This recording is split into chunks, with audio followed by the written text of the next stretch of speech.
It's Week 10 of the National Football League. And we'll see the Cowboys' speedy running back. He had a great week last week, well over 100 on the ground with a score. It's the Cowboys and the Giants. All that and more coming up next. Just a gorgeous fall afternoon in the heart of Texas. No weather to speak of. Sun out, roof open.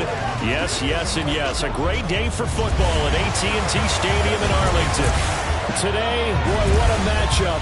Two NFL franchises with so much history, so much tradition, getting set to do battle here, as it'll be the New York Giants taking on the Dallas Cowboys. Hello again, everyone. I'm Brandon Gunn, joined as always by Charles Davis. And Charles, you take a look at this Cowboy team entering play. They come in riding high, just one loss in their last 7 games. It's a very focused team, very disciplined. They've kept the penalties to a minimum.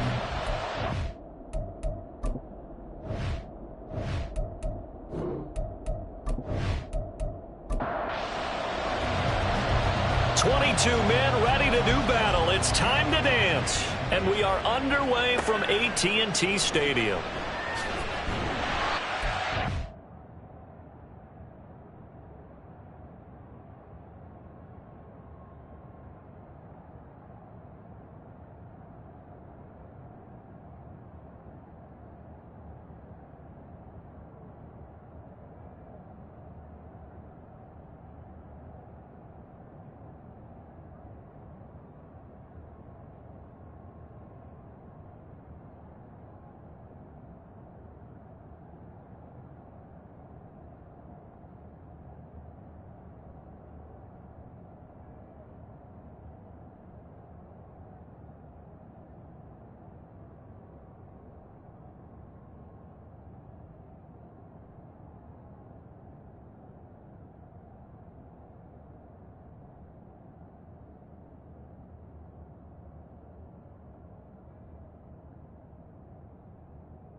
Wrangle him down a couple yards shy of the 30.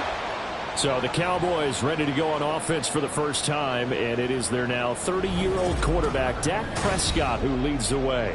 His game last week reminded me of the old song, accentuate the positive. Because that's about all he did, right? Yeah. 3 touchdown passes, over 300 yards in the air.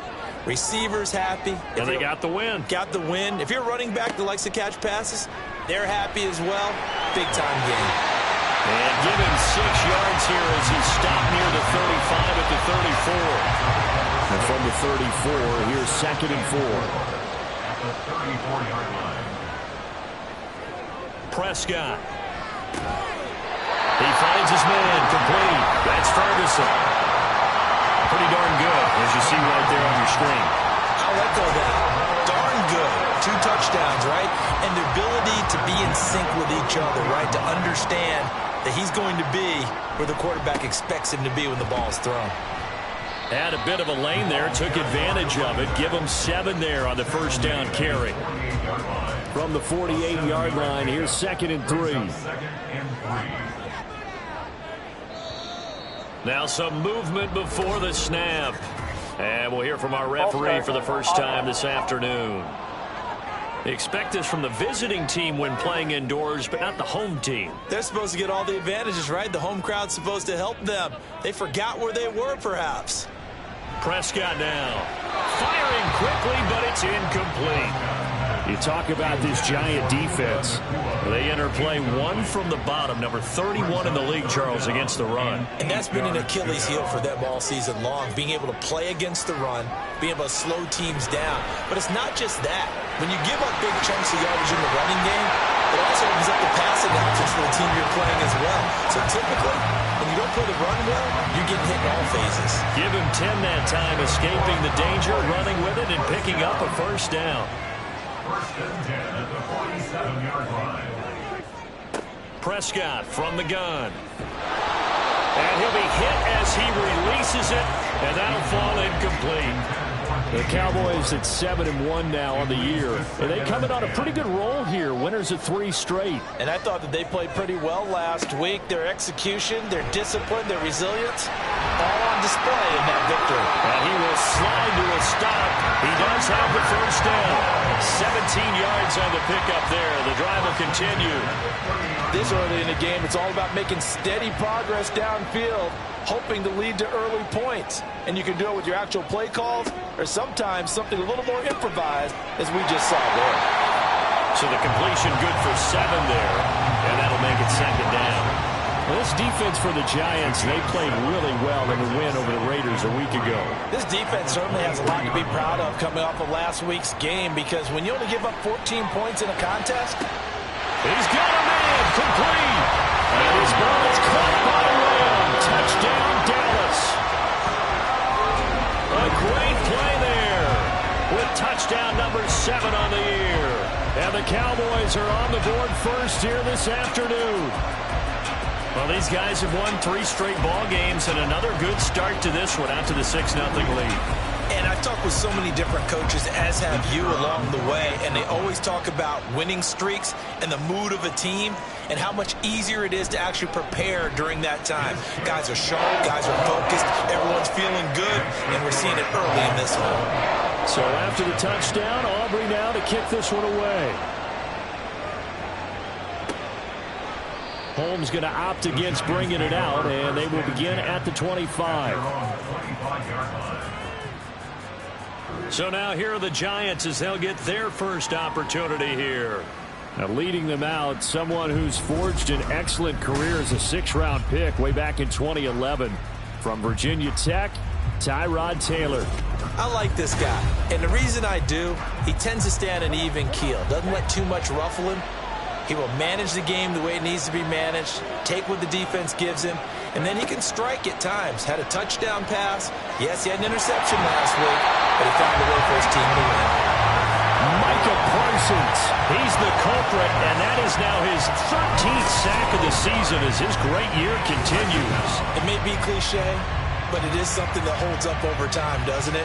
If you're the visitors, you don't want to let the crowd in the game early.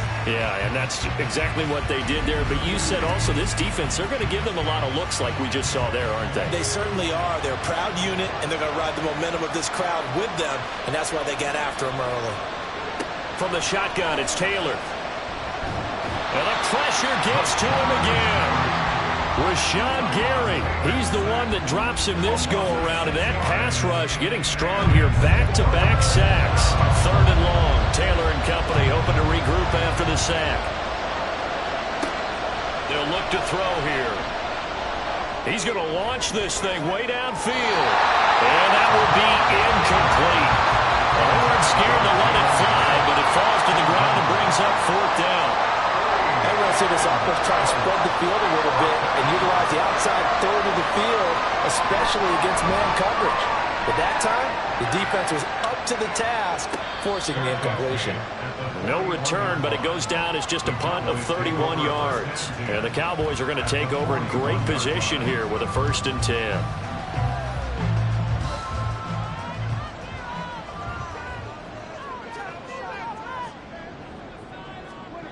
A 1st down throw for Prescott. And he will find the open man. It's DJ Moore.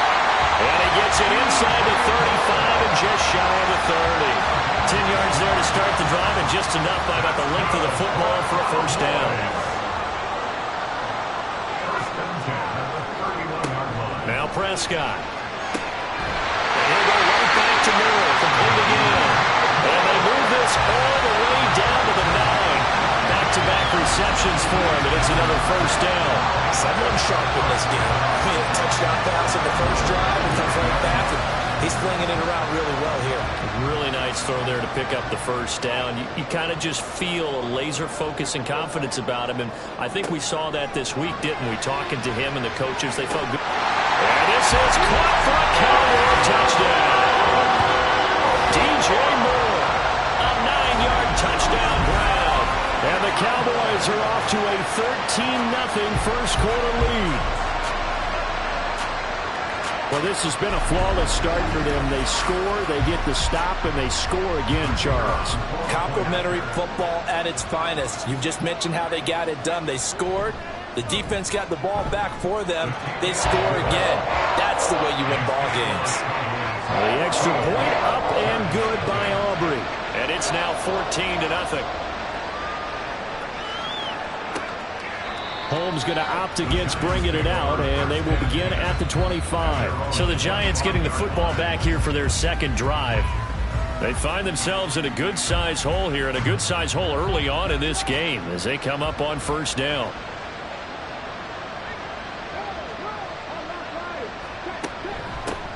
They'll start out on the ground, and Saquon Barkley. And he's brought down, getting this one up to about the 35. They went 3 and out on their first drive. Things already looking better here. 1st and 10. Clock rolling as we hit the midway point of this first quarter. They keep it with Barkley on first down. And taken down just shy of the 40. The numbers for him from a week ago. And Charles, how do you think he ran the football? I thought he definitely had his moments. I did think that they could have utilized him a little bit better, and I'm definitely going to keep an eye on him to see how they're going to use him this week. They'll come up 2nd and 7. Here's Taylor. A short one here, secured by the tight end Waller. And he'll be out of bounds after getting this one across the 40. They need 2. Here's 3rd down. They go play action now. Taylor rolling to his left. And he can't find anywhere to go with it. And he goes down.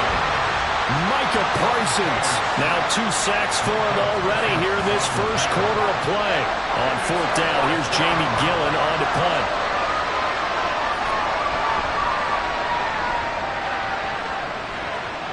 Now that one came close to hitting the big scoreboard up there as the fair catch is made inside the 20-yard line. So here are the Cowboys to take over. They're on a 3-game winning streak and right now looking good in this one as well.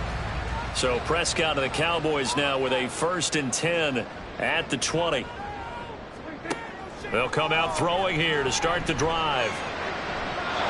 It's incomplete. Took a shot, couldn't connect. Well, these two teams, they met up way back in the season opener, and it was the Cowboys winning on the road, so they look for the sweep here back home in Arlington. Meanwhile, Dak's throw pulled in by Lamb.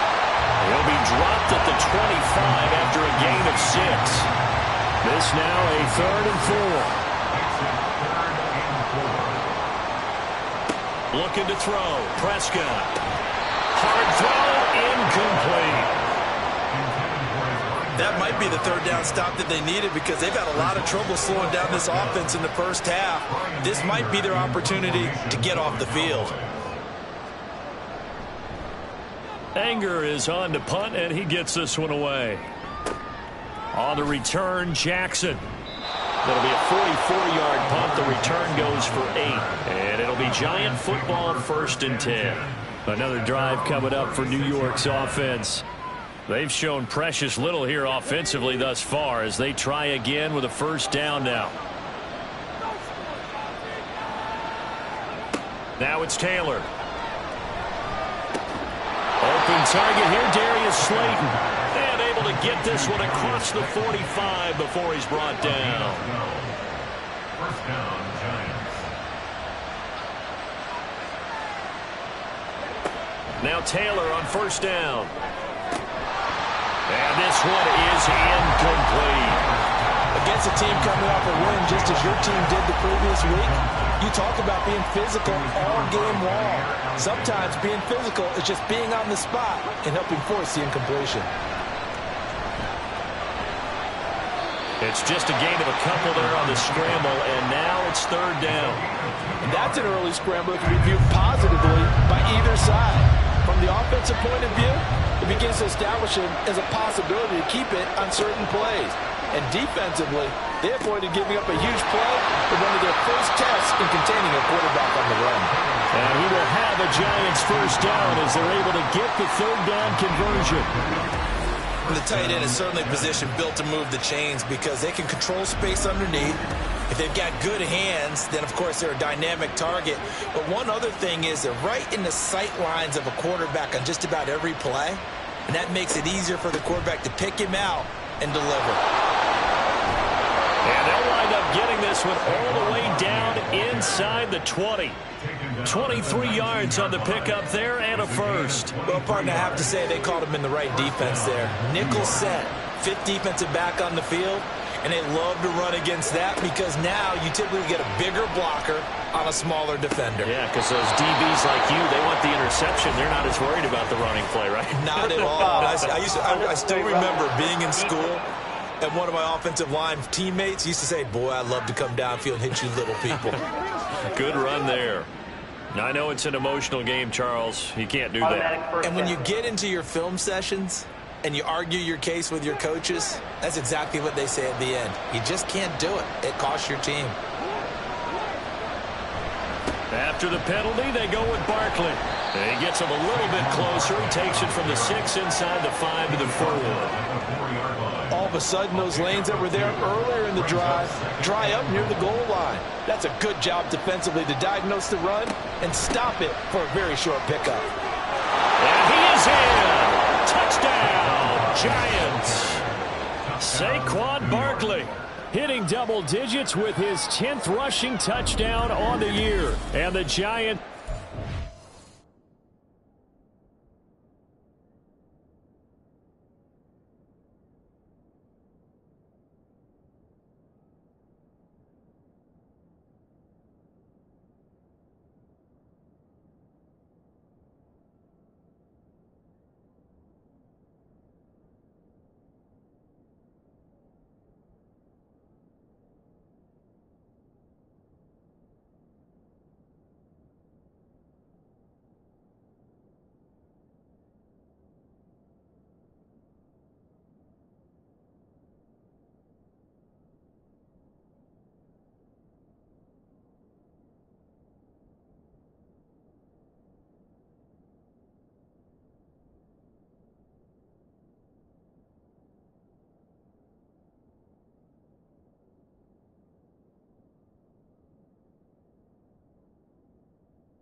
score.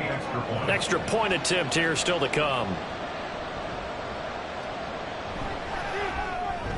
And that one makes it 14-7. So this drive spans 7 plays. And it ends with a Saquon Barkley touchdown run.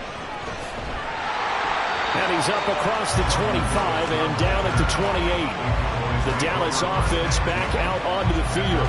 Just the one misstep for them in the first half of the season. 7-1 is the record at the midway point. And in terms of whatever power rankings you want to go by, they're at or near the top of the list in terms of best teams in the National Football League. And for me, in my little bit of rankings here, I've got them at the top. I know there's still 2 months to go. We've seen teams get to hot starts and then fade away due to injuries or the schedule or whatever. But unless there are a rash of injuries on this team, I'd be surprised if they aren't a first or a second seed come playoff time. Lamb will go in motion. He'll get it here on the jet sweep. Oh, and this one may need to go back to the drawing board. He's going to be swallowed up right away. Big play from a big man. Kayvon Thibodeau off the edge and dropping him behind the line. Through one quarter, 14-7 our score.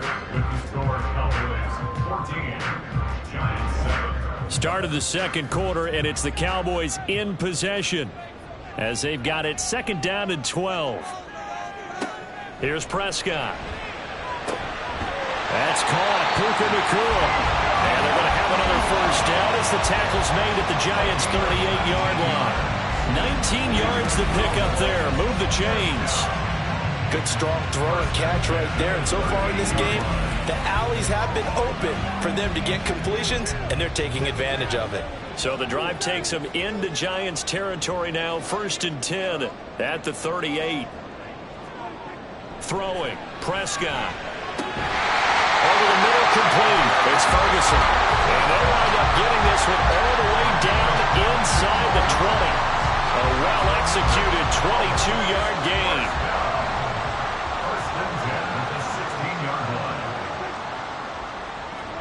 From the red zone now, Prescott. Going to be taken in here by Nacua. And he's tackled a yard short of the marker. Good gain of 9 on 1st down.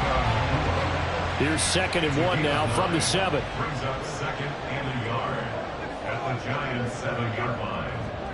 To the air again, Prescott. They're looking for Lamb, but it's intercepted. And the Giants are going to take possession here at their own 3-yard line. Partner, there's no other way you could describe it because that was absolutely just gut-wrenching for that offense. They were right on the precipice.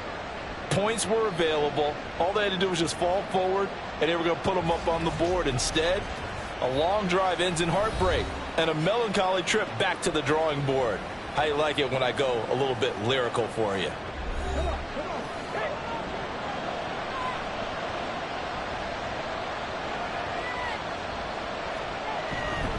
They begin with a run by Barkley. And he's able to get this up just shy of the 15. They needed some breathing room. He gave it to them. 11 yards and a 1st down. I guess it's good we can't really read the mind of the defensive coordinator now, huh? Had him pinned back there deep, give up that run. Can't be happy. Yeah, whatever's in his mind right now, we probably couldn't say over the air. In trouble here, and down he goes. Back at the 8-yard line. Rashawn Gary. That is now 2 sacks for him here in this first half. They come up on 2nd and long, and the pass protection just has not been there this afternoon. Up the middle with Barkley. And they're able to bring him down at the 20. 65 yards rushing for him as he has been tough to stop here this first half. The Giants on 3rd down. Just 1 for 3 thus far. This is 3rd and 4.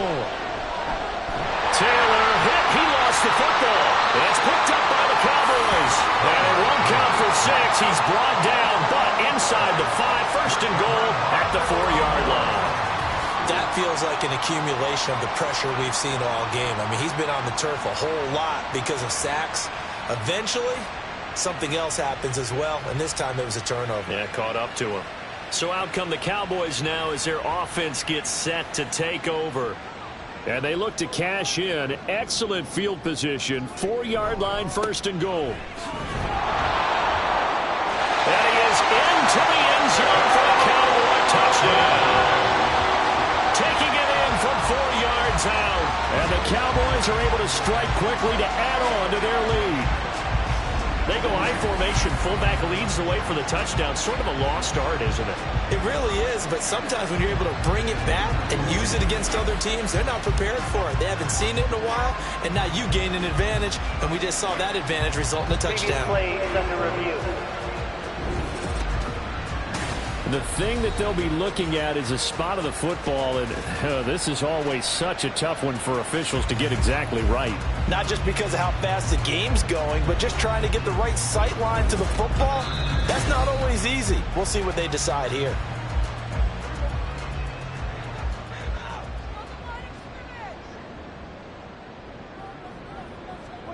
Now Prescott. Touchdown! 3 touchdown passes now for Dak Prescott. And the Cowboys have taken a 2-touchdown lead now. You get down near the goal line, this is where having a sure-handed tight end becomes a luxury. And it pays off big time, especially when the defense sells out against the run. And he finds himself open for an easy touchdown. Aubrey now for the PAT.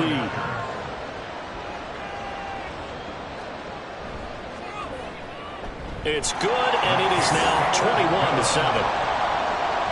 Well, that drive started with not a whole lot of real estate in front of them. In clutch territory, excellent field position. 2 plays later, pay dirt. And he'll get it up past the 20 to about the 22.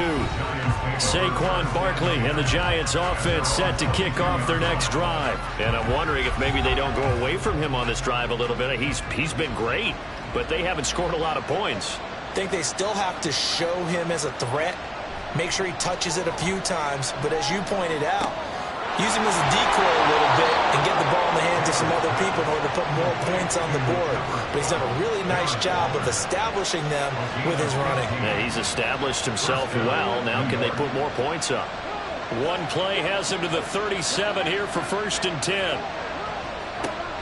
A first down carry for Barkley. And a 6-yard gain gets him right around the 43. Well, I think after that run, the defense getting back in the huddle and looking at each other and maybe starting to question their confidence a bit. They gave up a significant run, 6 yards, and now you're saying to yourself, how do we stop them, and do I have enough confidence to make a play? And tackled down after a gain of 3. Leaves him with 1 yard to go on 3rd down. A yard all they need, but it's 3rd down. Off the play fake, here's Taylor. He had a man open, but he missed him, and it's incomplete. Not much going on this drive. Looks like they're going to have to punt it away, CD. And right now, I know a lot of their fans are screaming for the OC to change things up, get away from what he's been calling. Sometimes you just need better execution of the plays that have been called. And here's Gillen on now to punt as he gets this one away. They'll call that a 33-yard punt with no return. And the Cowboys will take over the football with a 1st and 10. Here's the Dallas offense now heading back out onto the field. This drive here beginning probably with a pair of motivated groups. Remember, the offense scored a touchdown on their last time out, looking to repeat that in Charles's defense. They were very frustrated after giving up 6 the last time on the field. And frankly, it's just a battle of wills in a lot of ways because you know they're both motivated, they both game plan for this drive, and they both have specific outcomes in mind. To me, it just comes down to who can execute better and which side can step up and assert its will over the other. And they'll use him out of the backfield and sometimes quite a bit. They're just trying to get him touches any way they can. 4 catches a week ago, there's another one right there. From the 34 now, here's 1st and 10. To throw is Prescott. He finds his man complete. That's Ferguson. And he'll be taken down, but not before they work it across midfield. It's another 1st down, and that'll be a gain of 21 yards.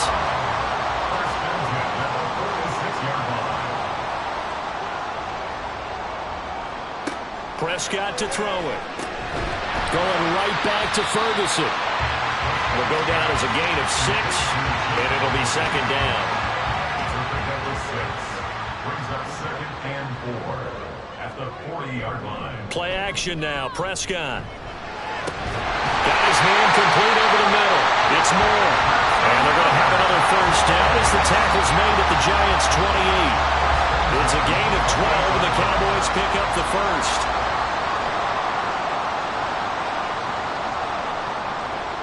And again, it's Prescott. And that's going to be too high. Out of bounds and incomplete. Zone coverage there, and they were playing deep. That makes it obviously a little bit harder to run by guys. And that time, it was not much of a window to get the ball in there, and it winds up incomplete. Pass complete there to Nakua. And he'll be out of bounds just inside the 25-yard line. Play number 7 now coming up on the drive. 3rd and 5. Prescott.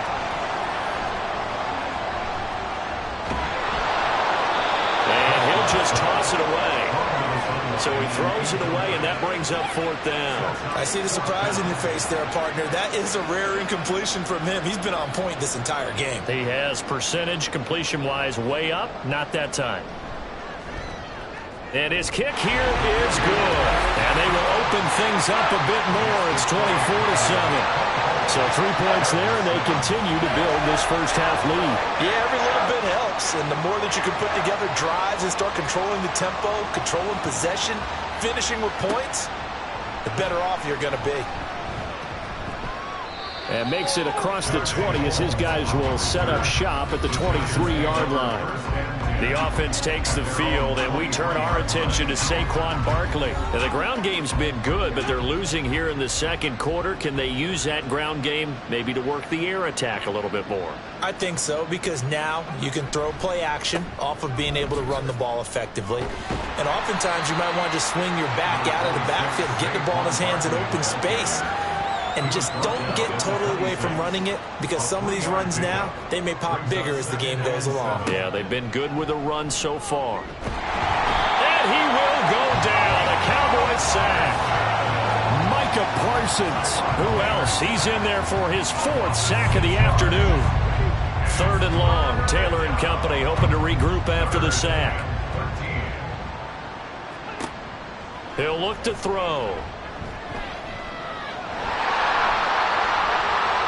Flush to his right. And that'll be incomplete with the penalty marker down as well. And I think he was beyond the line of scrimmage when that ball left his hand.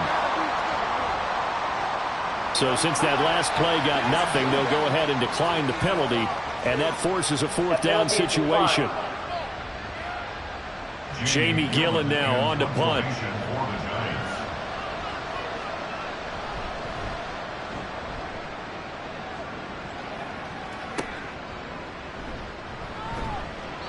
They'll score that a 36-yard punt, and out will come the offense as they take over.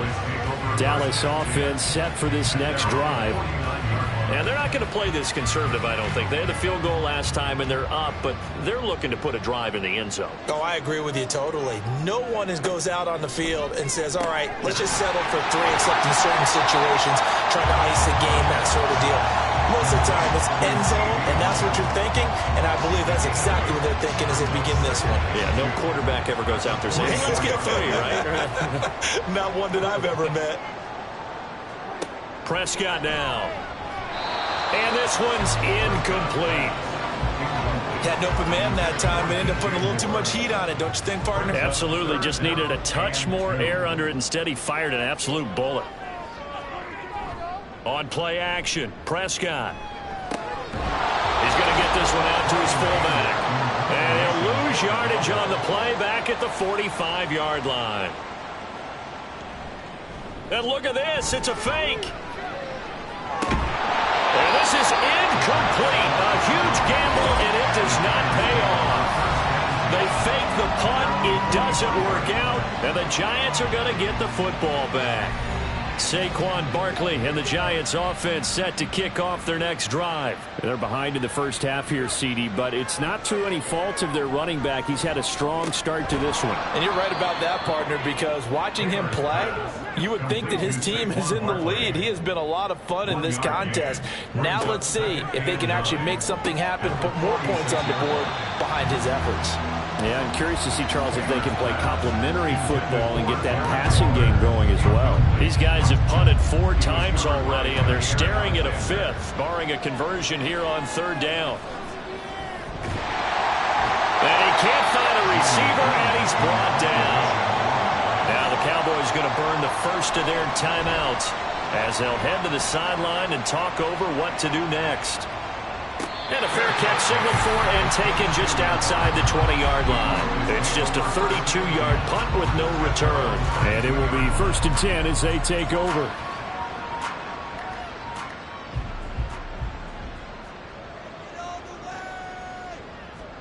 First down, Prescott. He finds his man, complete. It's Ferguson. And they're going to get this beyond the 40 before he's taken down. A nice gain of 21 yards.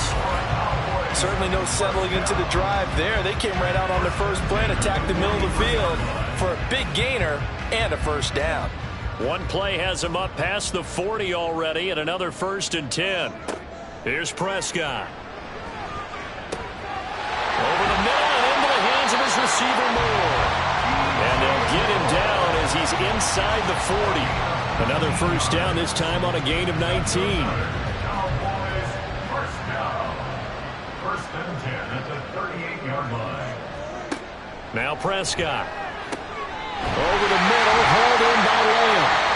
Now a timeout signaled for, and they'll get it with 10 seconds to go before halftime. They'll throw again. Prescott. Another one to CeeDee Lamb. He's got it. And now we'll get a late timeout as it comes in the waning moments of quarter number 2. So a decent gain there, but not their 4th consecutive first down like they had on the first 3 plays. You sound almost disappointed there. You want to fire the offensive coordinator on that one or what? They'd gotten into a rhythm. I thought they were just going to keep going. Well, almost a win for the defense, but if that's your win, you're not doing very well right now. So this lead, Charles, just continuing to swell here in the first half. Well, it's interesting. When we talked to them prior to the game, they told us that their game plan was take no prisoners, and they've lived up to it so far because everything has worked. No guarantee that'll continue. But all in all, this coaching staff's got to be very pleased by what they've seen. So we reach halftime in what's been a fairly one-sided game so far. As we send you on over to Orlando for Jonathan Coachman at our EA Sports Halftime Report. Take it away, Coach. All right, Brandon, thank you very much. More from you two in a minute, but first, let's take a spin around the NFL and see what's going on here in week number 10. We'll start up in the Pacific Northwest at Lumen Field in Seattle. And it's the Seahawks who have the lead in that one. The Seahawks locked in a tight one, but this is a game you feel they've got to have. From there, let's head off and check out a second game. And they fall in that one to the visiting Indianapolis Colts. Jonathan Taylor, close to 200 yards on the ground with 3 touchdown runs. Lastly, let's get to the Windy City, see what's happening with the Bears at home at Soldier Field. And they were winners in that one over the visiting Carolina Panthers. Desmond Ridder leading the way there as the win gets his guys back to 500 on the year. The Cowboys were treated to a fine first half from number 4, quarterback Dak Prescott. He got off to a hot start with 2 first-quarter touchdown passes, threw another for good measure in the second quarter. So he has been on target throughout. All right, Coach, thanks very much. Fine work as always as we welcome you back for quarter number 3. Taken at the goal line. And he'll be brought down right on the chalk of the 20. Here's the Giants offense now getting set to start the third quarter. And you have to think, Charles, down 3 scores already. They need to play an almost perfect second half to have a solid chance. And that absolutely starts with finding some way to put together a touchdown drive here. They need to be smart, fast, efficient, get the ball into the end zone, and do it again multiple times in order to have a chance to win this game. And he'll get this up past the 25 before he's out of bounds. 85 yards for him on the ground now as he has been terrific here this afternoon. They go play action with Taylor. Shoves him aside. And he'll get it up near the 35, right at the 34 here. Taylor able to use those legs of his to pick up a first. It's a gain of 6. First down, Giants. Now Taylor. And he's going to have to eat this one as down he goes. Well, this is getting ridiculous. 8 sacks now. That time multiple guys get to it. Don't need it all back at once, but you figure they're going to need something here. 17 yards to go on second down. To throw is Taylor. And this throw a bit late as he couldn't reach back for it. Down several scores and playing behind the chains is not the way to have success in this one. Right now, if you're the offensive line, your big concern, protecting your quarterback and give him a chance to try and throw something downfield to pick up the needed yardage. Taylor on third down throws incomplete. Well, if they have any designs of getting back into this football game in the second half, they're going to need to be much sharper offensively than they were in this opening possession. Not much happening here, and it'll lead to a 4th down. On 4th down, the punt team is on as this is sent away. Let's take it inside his own 40. And just a 30-yard punt that time. And they will take over 1st and 10. The Cowboys offense now, they head out for their first possession of the second half. They'll start this drive out on the ground. And he's able to get this one out closer to midfield across the 45. A gain of 3, second down. Brings up 2nd and Prescott from the gun. Over the middle, complete. That's more. And he takes this one down almost all the way to the 30. A gain there of 21 yards. And while we may be looking at the scoreboard, this offense certainly is not, because they're showing no signs of backing down, even with a 3-score lead here in the third quarter. I think they keep taking their shots. They've seen blown leads happen throughout this league. They don't want to fall victim to it themselves. On 1st and 10, Prescott. And he's got his man in stride, complete. And he's down into the red zone at the 16 after a gain of 16. 1st and 10. And with that last play, he's now up over that 300-yard mark. And in today's NFL, it almost feels routine. And I hate that when you talk about a 300-yard passing game. To me, 300 yards still signifies excellent. Touchdown, Cowboys! Dak Prescott now 4 touchdown passes on the afternoon as his guys are able to push that lead out a bit further. A partner, he has carried them in this ball game throwing the football. All 4 touchdowns through the air, and that's really helped them get this nice lead. And I know it's a team game, but right now, he is truly the focal point. Every touchdown his team has so far has been the result of his arm. How about him throwing it downfield, creating big plays? I don't know how you slow him down unless you can make him uncomfortable in the pocket. Aubrey good with a PAT. And that stretches the lead all the way up to 27. So after the touchdown, Aubrey now to kick this one away. Holmes going to opt against bringing it out, and they will begin at the 25. The offense takes the field, and we turn our attention to Saquon Barkley. And he's sure looking like a lock for a 1,000-yard season. Don't know if he's going to get it in this game, but he'd probably like to, just to get past that point. Yeah, and if he doesn't, as you noted, there's still time, still opportunity. There's still more games to be played. So, yeah, it's not a lock. But barring injury, it certainly looks like he's going to get there. And what an accomplishment that is. Anytime you get over 1,000 yards, you're celebrated in the NFL. It's been quite a season. Still a couple chapters left in that book, though. And able to get this one across the 45 before he's brought down. So a solid run by Saquon Barkley, and another 1st and 10 here. Hands it off out of the gun. And he's got this one across midfield into Cowboy territory. And that time the tackle by Malik Hooker. From just across the midfield stripe, here's a 2nd and 5. It's Barkley on the counter. And he's going to be stopped up at about the 47-yard line. 2 yards on the carry there, and it's going to lead him to 3rd down. Coming up here looking for 3 yards to pick up the first. Play action, it's Taylor. And he can't get rid of it. He's taken down. Rashawn Gary able to disrupt yet another pass play. That is his 3rd sack of the afternoon. Here's Jamie Gillen now as he's on to punt for New York. Oh, it's a wobbler here. And that'll skip out of bounds inside the 20 at the 17-yard line. And now Dallas gets set to take the field. And they'll just simply be looking to build off the confidence of the last time out where they scored a touchdown. And confidence is powerful, isn't it? When you've scored once, you feel like you can go back out there and get it done again. Doesn't matter what the defense throws at them. They feel like they're in a groove right now, and they want to get out there and show it. Yeah, hoping to stay in that groove here this go-around. This 2nd and 4. At the 23-yard line. Looking to throw. Prescott. Quick hitter here. It's complete. A 6-yard pass on back-to-back plays. Picks up the first. That's good for Cowboys. First down.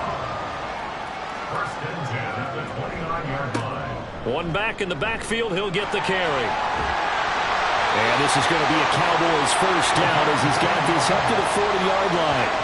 A big hole there. How about him handling the point of attack? Just positioning himself so that run could go right off of his backside and deep into the secondary.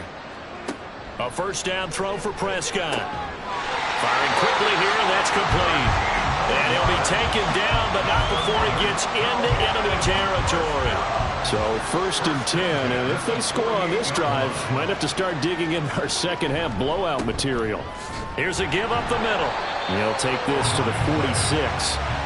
The way things have gone in this one, the running game's been something of an afterthought, and that's not been too bad for them, has it? Yeah, the offensive returns have been good, but I guess we figured he in the ground game would be a bit more involved. They try to throw on second down, but this one is incomplete. They don't get the hook up there, but you really have to marvel at how precise he's been throwing the football these last couple weeks. Oh, that's the perfect word for it, precise, because if you're at 70% or better 2 weeks in a row, you have a job as long as you want one in this league, won't you? I mean, let's face it, it's not just West Coast offense either. He's putting the ball downfield as well. 8 yards there on a first down. Well, they certainly had success throughout this contest getting him the ball in the passing game, and there he picks up another first down. Whatever they saw going into this one, they've been able to capitalize on it, and no adjustment has been made to take it away. Prescott on first down. And that is incomplete. Well, a momentary speed bump there with that throw, partner. The defense had other ideas, and they're trying to mount a small stand before this drive reaches the end zone. Prescott yet again. I guess no need to force it when you can do that instead. First down, 18-yard gain. At this point, this offense feels like they could just roll out anything, and it would work. They are certainly in no hurry for this one to end, not when they can rack up some stats and continue to add to their lead. Prescott's throw complete there to Moore. And the Cowboys are going to have a first and goal as the tackle is made at about the 5. Just picking up yardage in bunches here these last few plays. They have moved right down the field, and just like that, they can be set up with a first and goal. They'll try and run for it on first and goal. And he'll get this one back to the 5-yard line, but no further than that.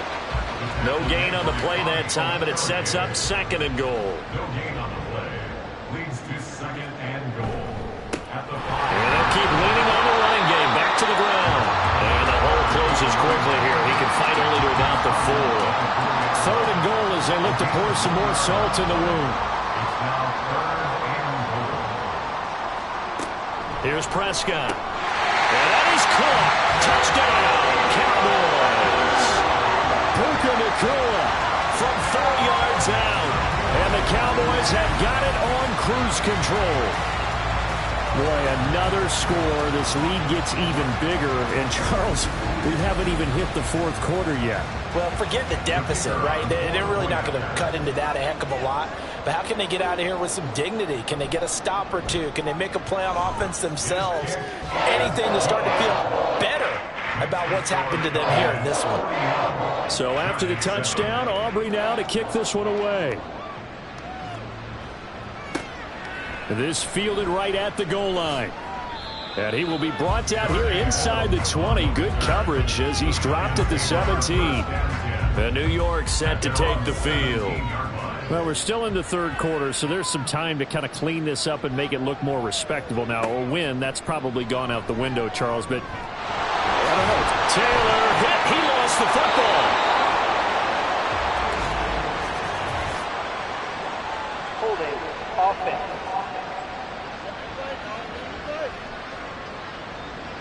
Mark that one against one of the top left tackles in the league, Tyron Smith.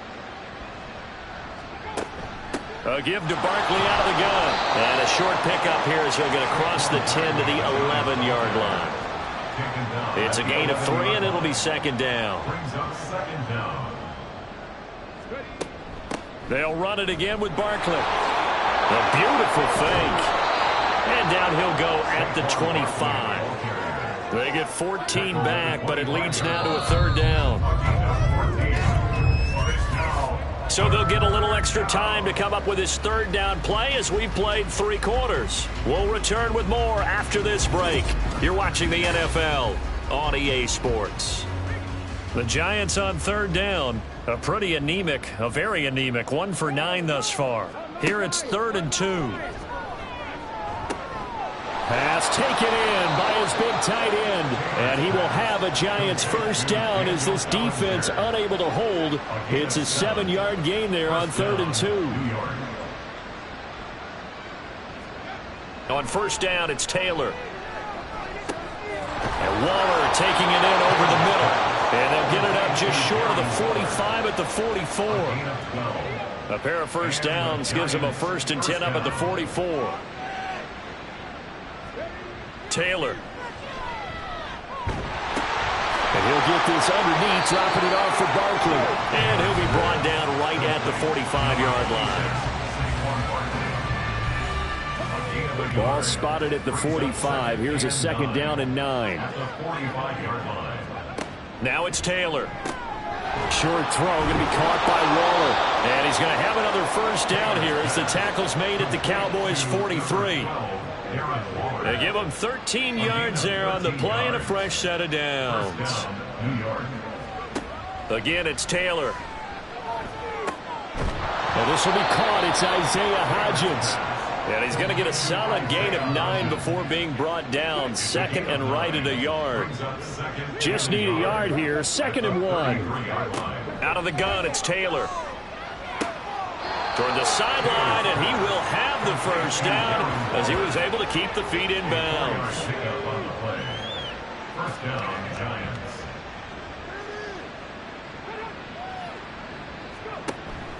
They go play action now. Taylor. A short throw pulled in by Bellinger. And just 3 yards on the catch there. He couldn't get away. And it'll be 2nd down. Brings up 2nd and 7 at the 26-yard line. Off the play fake. Here's Taylor. That one finds Hyatt. And he gets it all the way down inside the 10 and mark him at the 5. At the 5-yard line. Throwing again, it's Taylor. And he gets halfway there from the 6 to the 3 on a gain of 3. Well, it certainly appears to me that the defensive guys are starting to look a little bit tired while he still has some fresh legs. Not the biggest gain we've seen on a scramble, but still some positive yardage on a play that initially looked like a sure win for the defense. And he's going to get this back to the 3-yard line and no further. 3rd and goal, trying to make that scoreboard at least a little more respectable. Taylor dancing to his left. Under pressure now, and he's going to go down. Sacked back around the 8. Micah Parsons. My goodness, make that now 5 sacks for him in this ball game. Really turning in an incredible performance. Here we go. It's Taylor on 4th down. And it'll be intercepted. Picked off by Jair Alexander. And the Cowboys are going to take possession here. It's a touchback, and they'll take over at the 20-yard line. But with this advantage, this defense knew that passes were coming, and they stayed in position, Charles, and picked one off here in the 4th quarter. Yeah, what a way to cap things off, huh? Because I think this is part of the game within the game. They see the scoreboard, they see what they can accomplish, and they went for it. So Prescott of the Cowboys now with a 1st and 10 at their own 20-yard line. They'll start this drive out on the ground. And he'll be corralled well upfield right around the 40-yard line. 47 yards rushing now on 8 carries for him so far. Well, as we've learned over the years, just because a guy plays left tackle doesn't mean he doesn't have run blocking abilities, and we just saw it there. Controlled the line of scrimmage, created a big gain. That's kind of a bonus. He's there to protect that high value that you have back under center, but he creates space in the run game. Yeah, not only can he dance, he can mash, too. And he is going to be stopped cold behind the line of scrimmage. Officially, it's a 1-yard loss. That's going to bring up 2nd and 11. At the 39-yard line.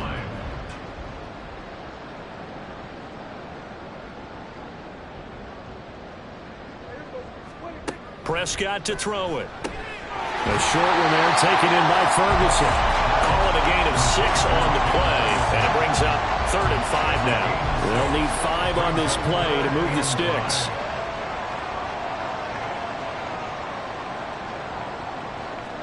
Prescott. Well, this is going to depend on the spot, but it's not a very generous one. He looks to be about a yard or so short.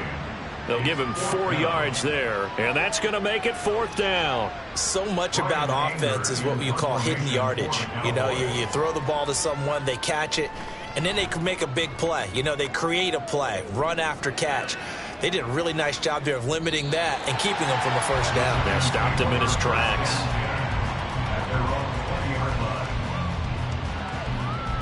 And New York set to take the field. Their mini two-game win streak appears it might be going by the wayside unless they can pull a rabbit out of their hat.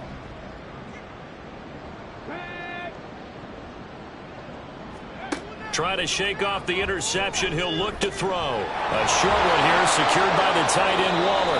And he stopped right at the 25 after a gain of 5. Hey, let's face it, you can put any Halloween costume on him. You're not going to be able to disguise him because for a tight end of his size, difficult to sneak him anywhere, but that's what they tried to do. Lined up on his right, tried to work his way back to his left, but just a minimal gain as the defense was able to react quickly. Second catch for him today, and it'll wind up a first down. First down, Giants. Taylor will throw. And that is caught on the right sideline, but out of bounds, says the line judge. The throw took him a little too far. It's second down. Taylor will throw again. Short throw going to be caught by Waller. 5 yards. Now it's 3rd and 5. One thing I think that's safe to say defensively, the tackling's been really good. And because of that, it's been very, very hard for them to move the ball because you're not getting the benefits of run after catch. They're tackling him almost nowhere to get away, and down he goes. Taylor is sacked. Rashawn Gary. Who else? He's in there for his 4th sack of the afternoon. Here's Jamie Gillen now as he's on the punt for New York. And here's a very low-line drive, almost whiffed on it. And a fair catch called for and made just inside the 35-yard line. Officially just 27 yards there on the punt. So Prescott and the Cowboys now with a 1st and 10 at their 35-yard line.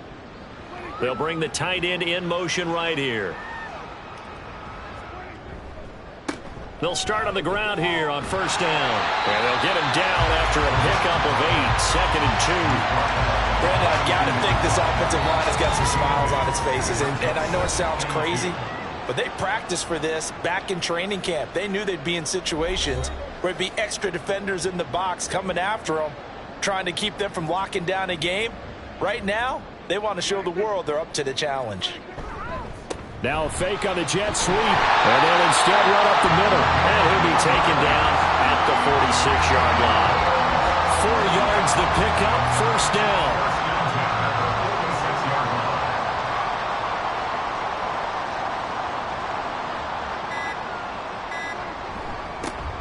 They'll try and run some clock here as they keep it on the ground. And a solid run here as he'll pick his way down to the 42-yard line. 70 yards rushing on 12 carries for him now. And carries like that, that's how they're going to continue to salt this thing away here, Charles, in the 4th quarter. Yeah, how about that? A new set of downs. Clock continues to move. No better way to close out a game than to tap those mastodons you have up front and say, guys, keep pounding them. Let's keep the ball, keep their offense on the sidelines, and let's close this one out. 15 more there, and they're on a roll. It's another first down. No doubt those are the types of carries they're looking for here, Charles. The lead in the 4th quarter. This is when coaches that have a reliable running game, they breathe a little easier on the sideline. Yeah, they love the idea that they can take the air out of the football at this point of the game. That means they're really counting on that offensive line, counting on the runners, taking care of the football. Because you're going to tell your quarterback, hey, no time to be a hero. We're not going to throw it here. Just eat up that clock. And if you have the ball, they can't score. Charles, a lot of happy faces heading into the tunnel as this one ends, and understandably so. Not only did they get the win, but, boy, their offense was on fire in this ball game. And, partner, I have no idea what the top speed is on one of those high-end sports cars. What's the top gear you can get into? This offense, they certainly were there in this one, huh? Everything clicking for them in this contest, the kind of performance that they're going to cherish.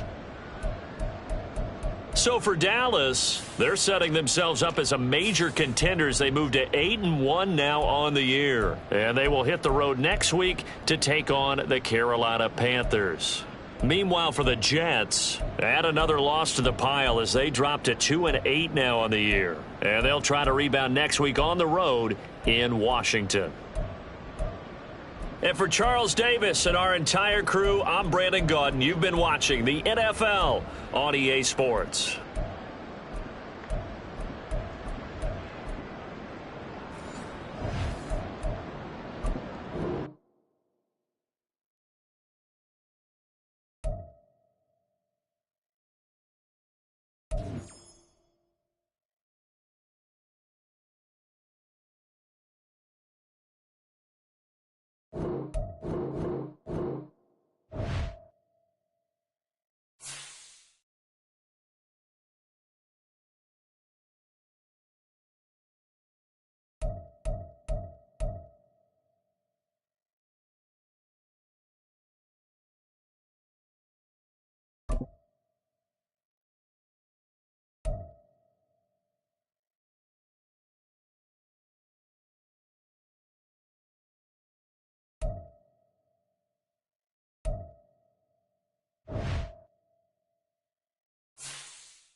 It's the NFL on EA Sports.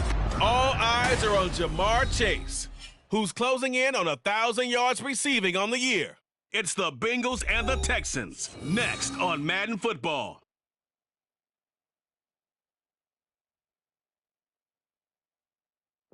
From the banks of the Ohio River, there's a look at what's now known as Paycor Stadium here in Cincinnati. Today we hit double digits, week 10, and we've got a good one in store, as it'll be the Houston Texans taking on the Cincinnati Bengals.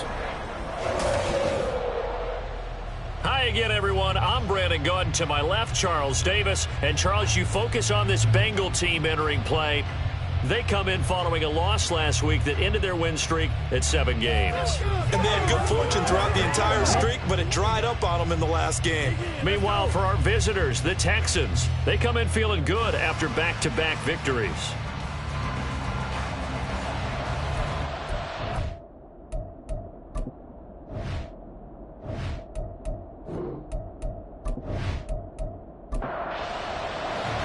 The shadow's starting to get a bit longer. Week 10 of the NFL season is here, and we're underway on EA Sports. And able to take it past the 25 and up to the 28-yard line.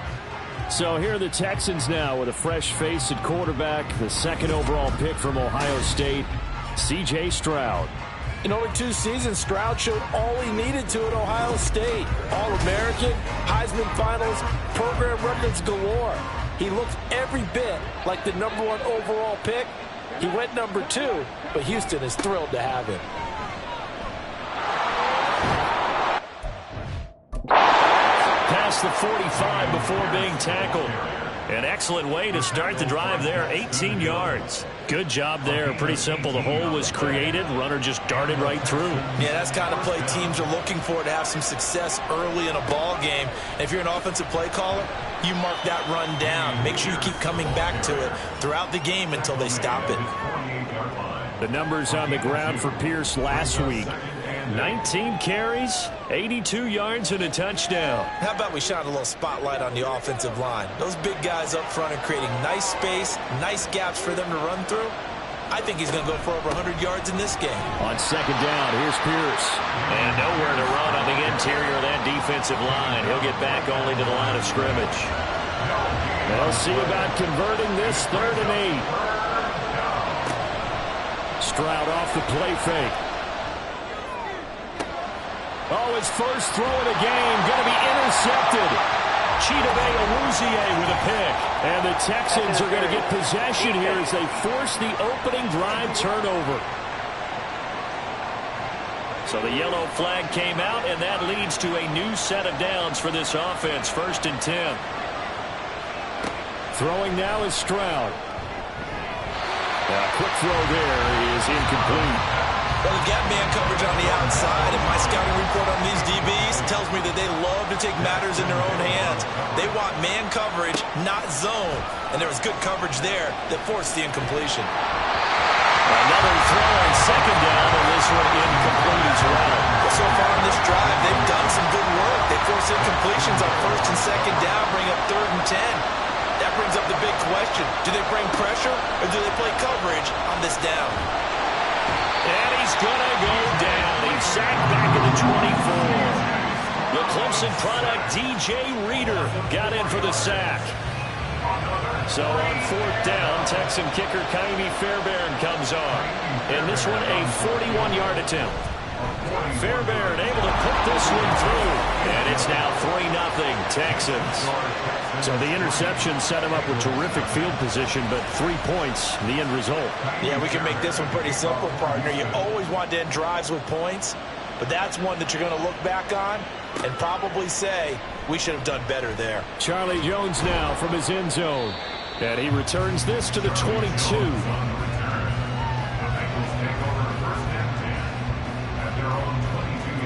Here come the Bengals now to take over. And they will be led out by their rookie quarterback. And I thought it was a really nice performance last week by him. 3 touchdown passes. I think that signifies exactly what he was getting done. He did have the 1 interception. But that's the ratio you say you're okay with, right? If you go 3-1, you're going to be pretty happy over the course of the season. And let's face it, he'll never blame the receiver publicly. But behind closed doors, he probably told his agent, hey, what's the deal? I should have had a perfect game. And nothing much materializing there on the 1st down run. He'll get a couple, and that's it. The numbers for Mixon last week. 14 carries, 106 yards. Just an excellent performance from them on the ground last week, and that speaks to an offense that is operating at a high level on all fronts. Of course, under pressure, and the Texans able to get in there for the sack. Anthony Jennings from his outside linebacker spot, forcing the sack for a loss of 8. Well, competition comes up in so many different ways, and right now, this unit, their competition is who's going to get to the quarterback the most times. How about 5 sacks last week? We just saw their first one of this game. How to approach this. 3rd down and 16 yards to go. Looking to throw. And this is going to be incomplete.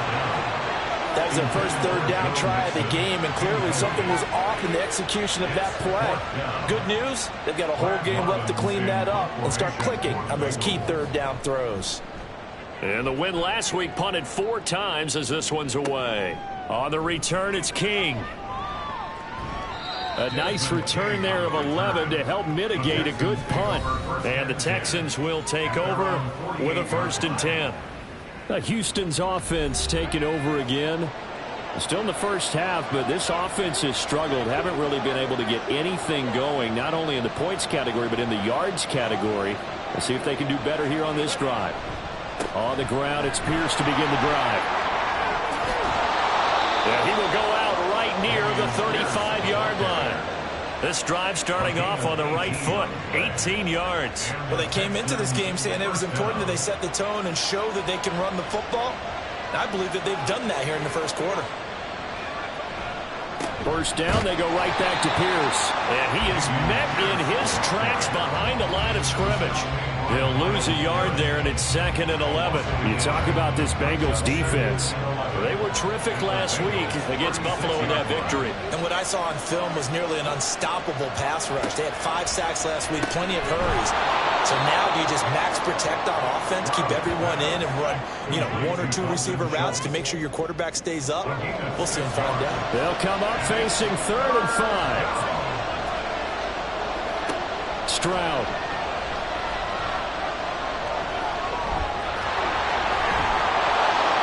And he'll be taken down, but he does have first down yardage. Give him 7 on the tuck and run, and it'll get him a new set of downs. As we both know, there was a lot that went into why they made him their first-round pick this year. And part of it was what they saw in college, his playmaking ability when things break down. As soon as he saw he wasn't getting a lane to throw, he pivoted and found an alternate way to the marker.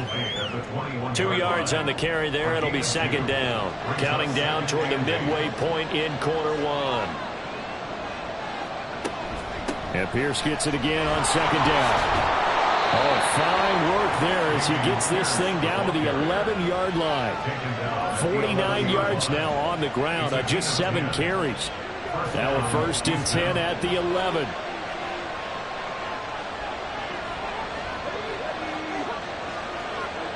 Now here's a little touch pass as they tap it quickly to their receiver. A great read by the secondary. They come up to stop that touch pass before it can even get back to the line. So their task a little bit more difficult now. 2nd and 13 that they're walking up on. Devin Singletary with his first carry of the game. And he goes backwards here, losing yardage back to the 16. 3rd and 15 coming up after that loss of 2. Tall task ahead of him here, needing a full 15 yards to move the chains. Now on 3rd and long, they'll look to throw. And that is incomplete. That'll bring up 4th down as his Cincy defense stands up on 3rd. Another good drive, Charles, but it looks like another that might end in a field goal try. They've made some nice plays. They've given themselves opportunities, but as you noted, another field goal attempt coming up. And that's not how they want to end drives. They've got to figure out what's the final touch that they need to push it across the goal line. Yeah, still yet to find the end zone. So they're able to end that drive with 3 points in this one-possession ball game. And ideally, you want to end every drive with points. Most quarterbacks would tell you, let's end it with a kick, right? A PAT, that's number 1. Field goal you'll take. Punts, you really don't want to do that. In this case, they'll take the field goal and get prepared for the rest of the game.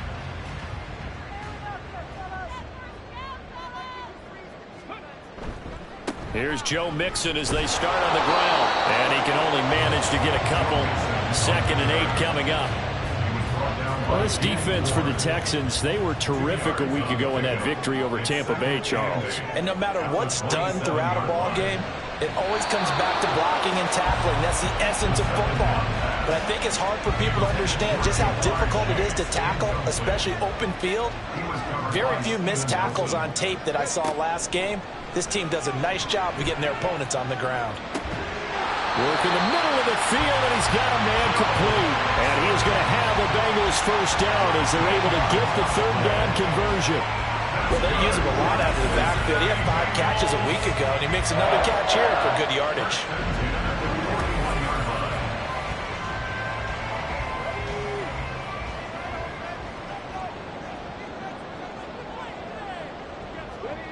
Now on 1st down, he'll drop to throw it. That one taken in. And a loose football. Oh, and one of the linemen on the other side has got it. And his guys are going to take over at the 39-yard line.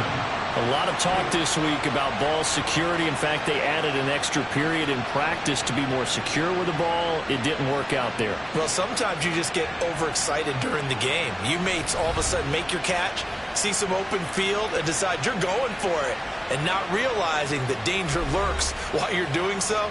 And there's your end result right there. Houston's offense already at the line, set to get going. And they split the uprights last time for 3. They've got the lead. They're not going to play this conservative. They're not hoping for another field goal. They're hoping for a touchdown. I'm with you on that one. I like where your head is. I like the way you're thinking because you're exactly right. Trying to sit on a lead and play that way, that doesn't work too well for most teams. Run your offense. Run what you do best. Exactly. Put it all the way down and try and increase your lead in a big way. The best way to do it, touchdowns. And he'll be brought down at the 45-yard line. 6 yards to pick up, and that's a first down.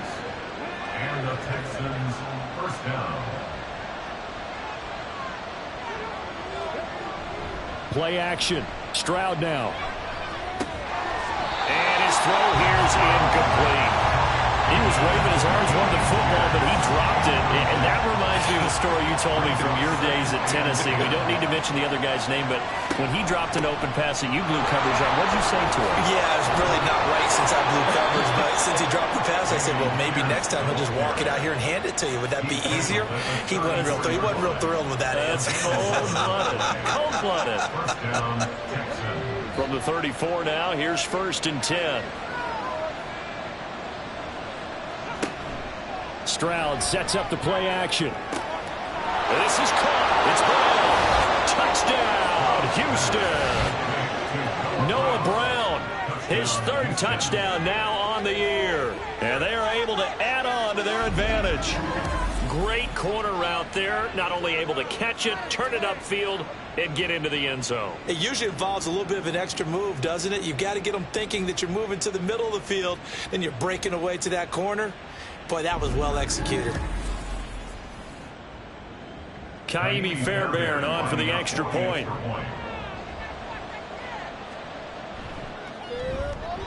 And this is up. It's through. It extends their first quarter lead to 13-0. 5 plays there on that drive. And the result, a Houston touchdown. Oh, the return is Jones from the end zone. And only able to get this to the 19, so probably should have opted for the touchback. Cincinnati now ready to take the field. Last time out, they had the fumble. That led to the touchdown. Not a great look on either side of the ball as the defense gave up the points too, Charles. But they've got to take care of the football and do better here on this possession. It's certainly been a tough stretch, partner, for both of those units, and they kind of put their defensive mates in a really tough spot there by dropping the ball on the ground. But an easy way to make it up to them, get out there now and get some points on this drive. They'll look to throw now on 1st down. Man open, that's Jamar Chase complete. And this will leave him a yard short. Nice pickup of 9 yards on 1st down. 2nd down and a little more than a yard here. Inside handoff to Mixon. Man, he'll be brought down just shy of midfield at the 49-yard line. 2 yards on the pickup, and that's all they needed to move the sticks. First and 10 at the 49-yard line. Back to throw. This short pass into the hands of Njoku. And he'll be taken down as that will take us to the end of the first quarter of play. 13-0 is the score after 1 on EA Sports. Ready for the second quarter from Cincinnati. It's the Bengals with the football here. 2nd and 6. As they've got it as we resume action. And that will be incomplete. Tried to dial up the long one way out there, but it'll be 3rd down. They are in need of 6 yards here if they hope to move the chains. On 3rd down, he'll drop to throw. He's got his target. That's complete. And down to the 20 he'll go before heading out of bounds. They give him 27 yards on the 3rd down conversion. And he's top 5 in the league in terms of receiving yardage because of plays like that. What have you seen from him on film that you like so much? Well, I'll strip away everything else and get to what we call the moment of truth. When the ball's arriving and there's a defender there, he just comes down with the ball. He competes and takes it away. Great hands, great ability to finish the catch. Yeah, that's good for a gain of 6, and it's second down. One thing you're hoping for when you run drag routes, you're able to hit a receiver in stride, and you can pick up a lot of yardage after the catch. But in this situation, the defense was effective, able to stop him before he could get a good head of steam going. And the Bengals are going to be set up with a first and goal as strong running gets him to the 9-yard line. First and goal, and they got to be thinking a chance to get right back into this football game. He'll look to throw. And he'll take this into the end zone for a Bengal TD. A 9-yard touchdown run. And the Bengals have cut it back within a score. Hey, you're down on the scoreboard, but now your offense is in close, and this is where, as a quarterback, you say, I've got to make a play here. Doesn't matter whether it's a pinpoint throw or a scramble like this one. He takes matters into his own hands and delivers a touchdown run.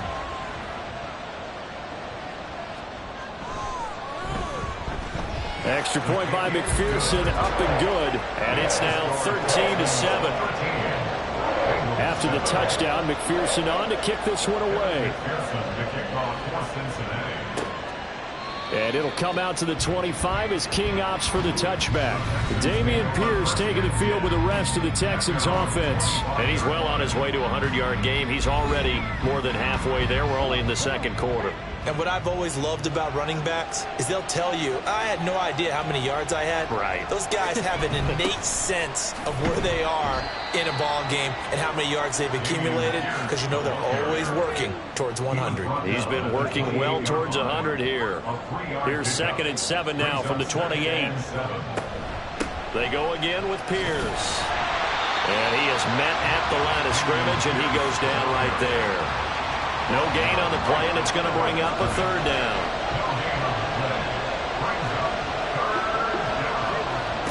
Stroud looking to throw. Now he will slide to a stop. He does have the 1st down. Last play they got stuffed at the line. Different story here, over 20 yards. Certainly not a positive sign if you're the D coordinator and you see your guys give up that space so early in the game.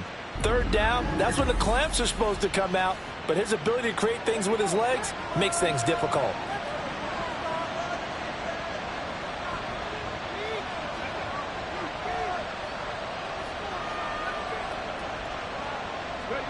Now to change things up, Stroud will throw it. A short one going to be taken in here by Schultz. It'll go as a gain of 4, and that's going to bring up 2nd down. 2nd and 6 at the Bengals 47-yard line. And Stroud now to throw. Toward the center of the field, but it's incomplete. Looked like he had a couple of different options as far as who to throw to on that play. Who am I to say this, but I'm not sure he made the right decision. Well, the window of opportunity is always going to be small in the NFL. That's why those quarterbacks who make quick decisions and have quick releases have the most success in this league. His first catch, good for 9 and a 1st down. So he turned to a trusted, familiar face in that 3rd down situation. It paid off. Yeah, you go to your veteran receiver in that spot, so you can't underestimate him when he's on the field. Defensively, make sure you know where he is, because he understands how to get open in key situations. Throwing on 1st down, but this one winds up to be incomplete. Now a 2nd and 10.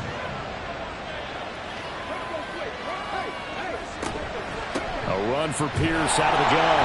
Fighting his way down to about the 35-yard line. He'll get only 3 there, so it leaves him with a 3rd and 7 ahead. So 7 yards from the 1st down here as they come up to the line of scrimmage. And this is caught. And he doesn't quite make it, taking it within an eyelash. Dropped at the 1. They're able to convert on 3rd down, and that sets up a 1st and goal. He scored their touchdown earlier, and this had a chance to be another. This secondary scrambling for answers, looking at each other, trying to figure out who is going to put the clamps on this guy, because right now he's absolutely shredding them. Singletary diving for the end zone, and he is in. Touchdown. So they brought the extra bulk in down on the 1-yard line, and they're able to push this one across. Yeah, I can just see your face right now because I know we're mind melding on this one. Coach Madden would love this. Power football, hat on a hat, chest to chest, driving forward, touchdown. Extra point by Fairbairn, up and good. And the lead now stands at 13. So after the touchdown, here's Fairbairn now to kick it away.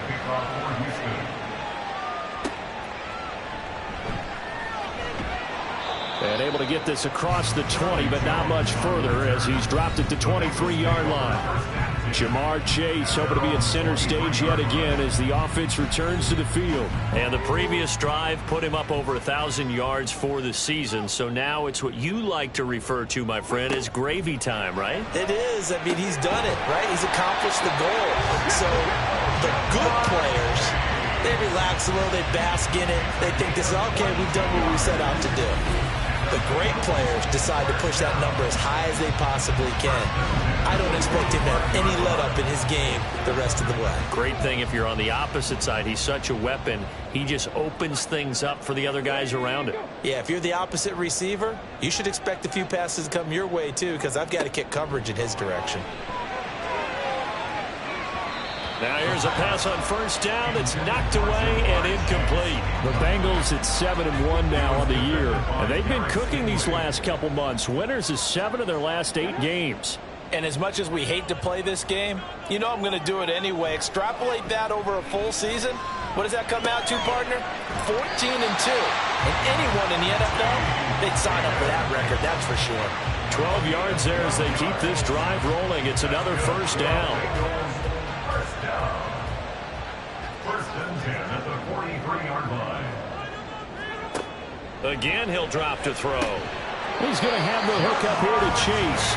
And brought down, but able to get it to their 30-yard line. So first and 10 now from the 30. First and 10 at the 30-yard line.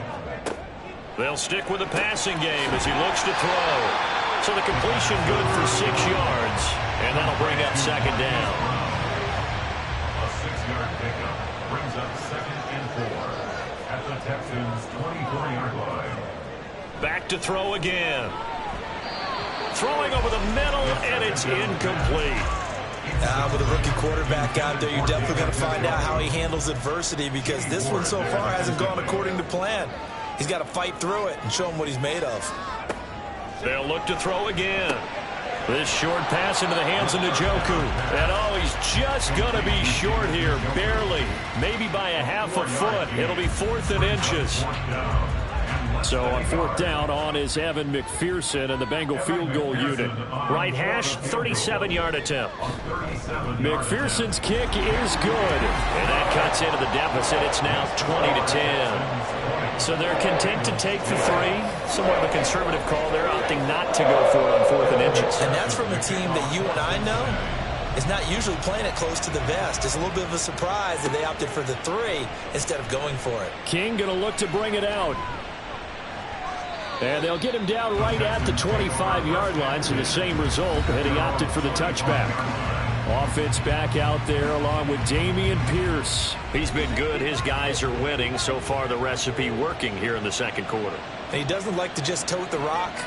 He wants to carry his team on his back, and that's what he's done throughout this game. Yeah, he's done that. He'll be hoping to continue that trend.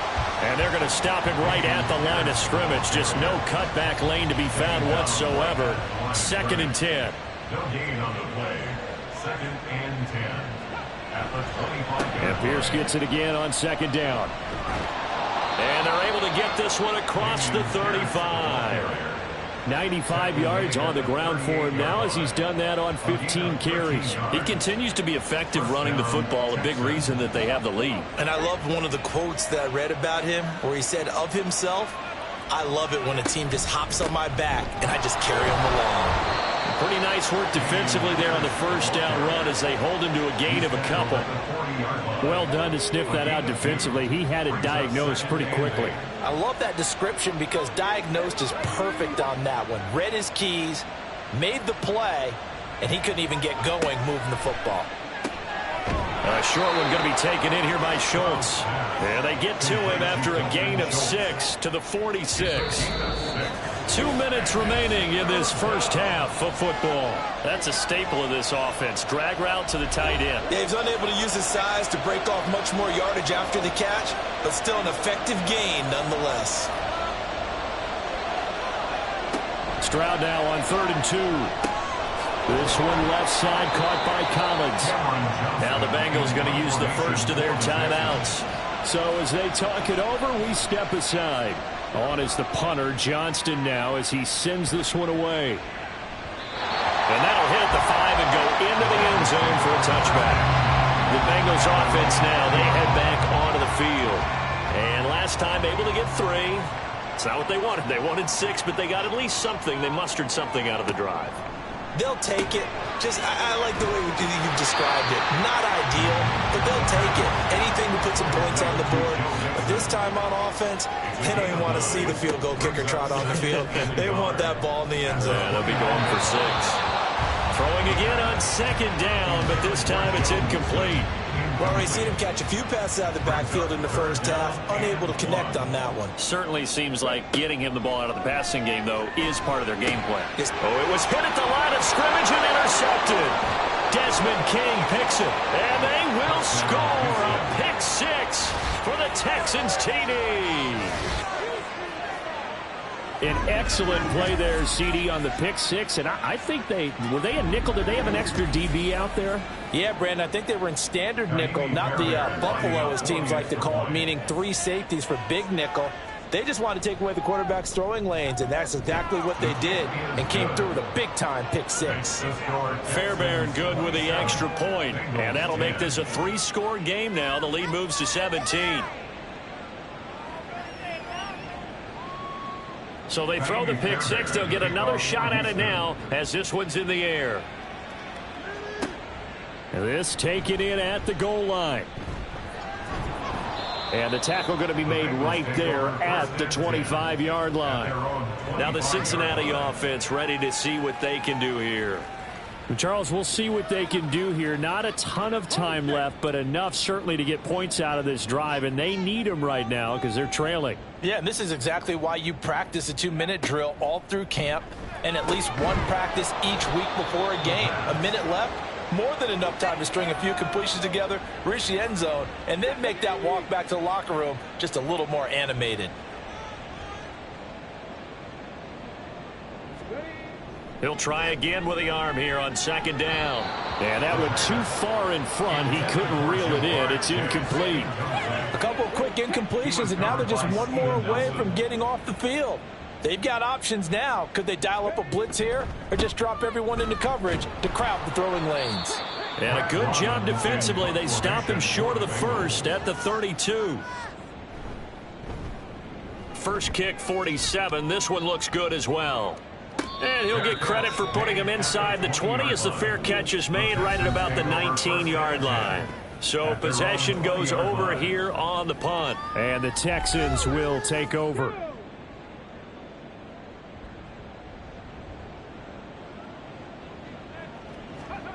Stroud now on 1st and 10. That's underneath to Pierce. And he's going to get 7 out of this before being taken down at the 27. Just about every quarterback is trained to really look downfield first before you come back and make a nice, safe throw. And in this case, that's exactly what he did. Found his running back, let him create some space, and it turned out to be a nice play for the offense. Fights through him, and he'll get it up to the 33-yard line. Now the Texans will use one of their 2 remaining timeouts as they'll stop it with a little over 30 seconds to go in the first half of play. Meanwhile, Stroud's throw complete into the hands of Schultz here.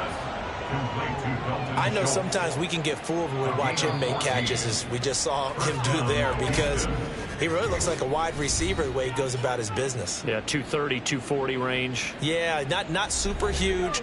Maybe not counted on to be that inline point-of-attack blocker that we used to have in the good old days, but you can flex him out. You can run wide receiver routes with him. You can make him a primary target, and that's how he'll shred a defense.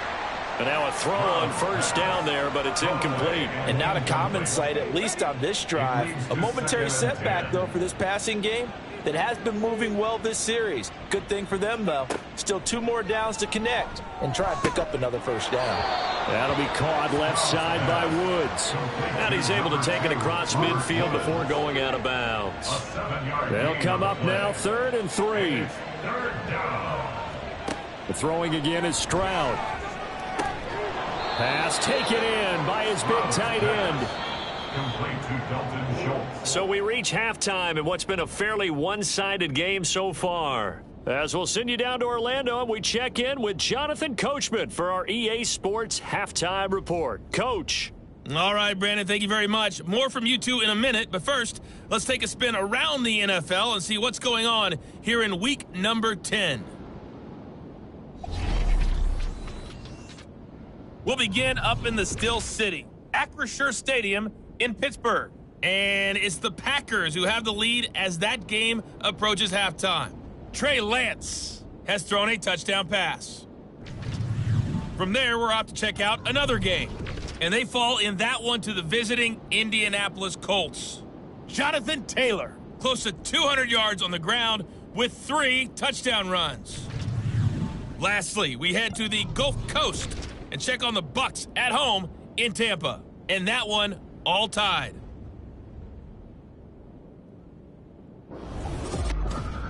This was an extremely one-sided first half. One team showed up ready to go. The other's been in a daze thus far, but there's still plenty of time left for this one to tighten up significantly.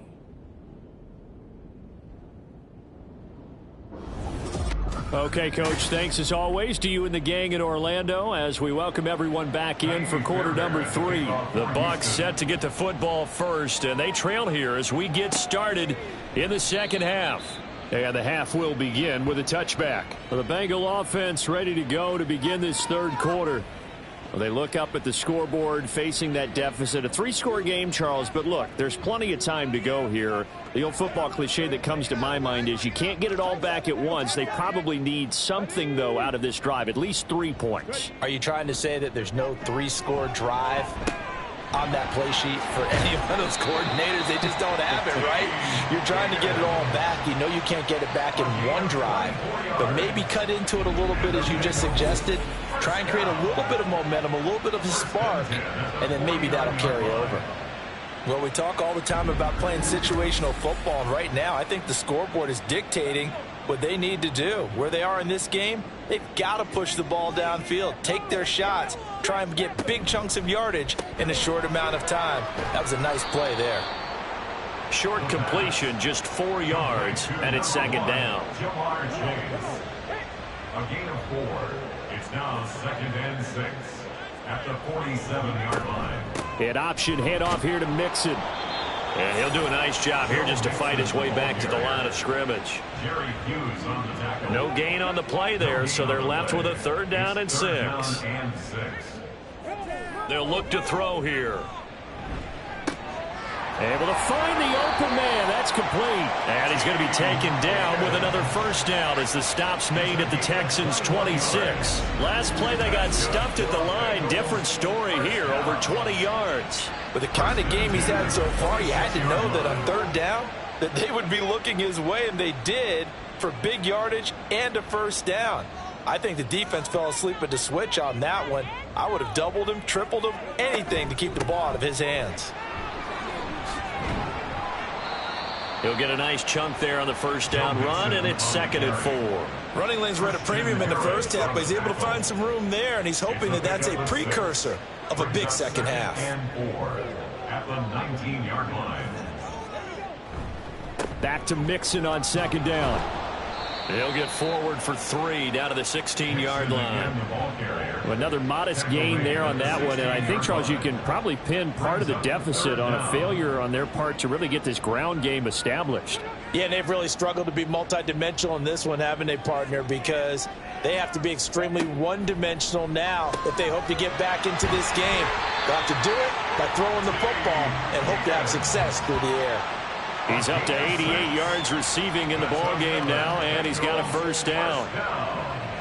First down and 10 yards to go.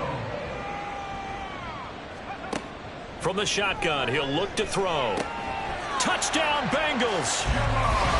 Jamar Chase from 10 yards out. And the Bengals are able to cut into this lead as they score on the opening drive of the second half. That's the score you felt they had to have here in the third quarter to get back in this game. And you know that there's an emphasis on their side. Hey, we know this. We know where we are. But sometimes that binds you up so much that you try too hard, you don't get the score. A perfect combination of urgency, yet relaxed enough to get it done. Extra point by McPherson, up and good. And the lead is trimmed down to 10. And they will wrangle it down a couple yards shy of the 30. So here are the Texans to take over. They've won 2 straight, and they lead this one as well as they come up on 1st and 10.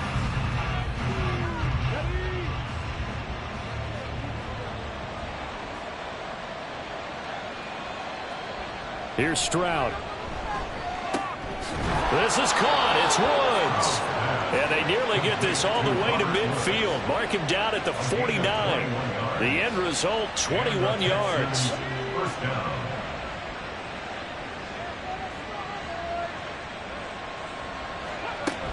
First and 10, it's Pierce. And he can only manage to get a couple. 2nd and 8 coming up.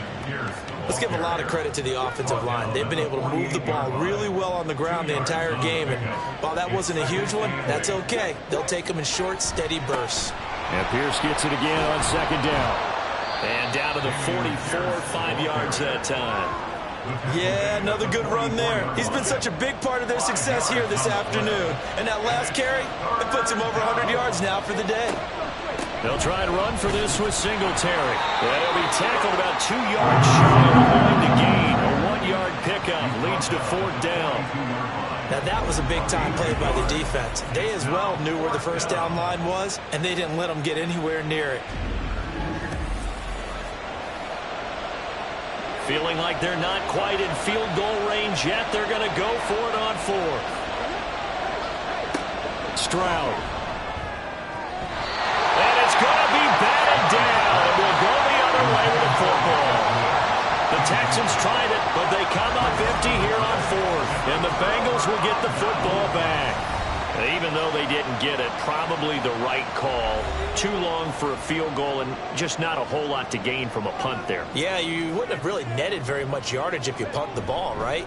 And the thing about a field goal, and you know this from so much experience, the longer the field goal, the lower it comes out off the kick, right? Which means it's got a better chance of being blocked. So you're taking a chance either way.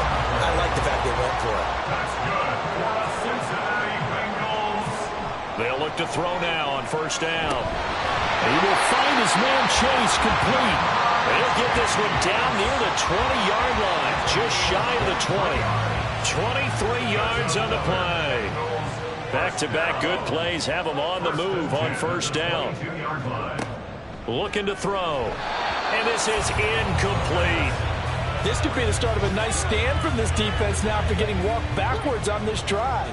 Come through with another one here, and you have them staring at a 3rd and long, and that puts the defense in a position to dictate to the offense. And 2nd and 10, he'll look to throw again. Throw left side complete to Chase. 5 yards, now it's 3rd and 5. Brings up 3rd and 5. They'll look to throw. Look in the middle of the field, and he's got a man complete. And the Bengals are going to have 1st and goal as they try to finish off this drive with 6 points. I'm not sure that was necessarily a safety valve or a check down throw on 3rd down. Sometimes you're trying to find the open guy and get him the ball. He did exactly that and found a way to pick up a 1st down. 1st and goal, and they got to be thinking a chance to get right back into this football game. They'll drop to throw. And this will be incomplete. Physical play on the football there, and it's 2nd down. Brings up 2nd and goal.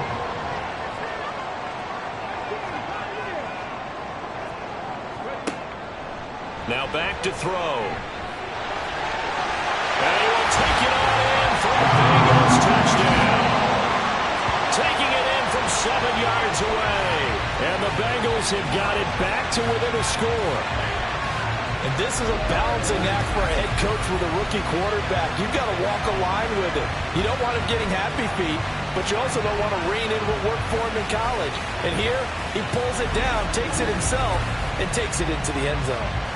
McPherson now for the extra point.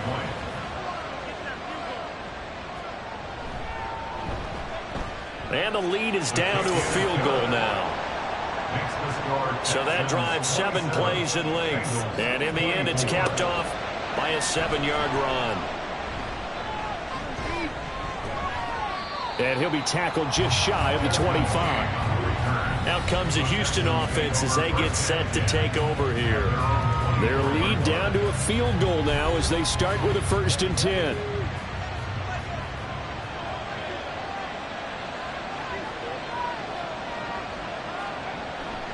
They'll start on the ground with Pierce. And just no chance of turning the corner. He can only get back to the line of scrimmage.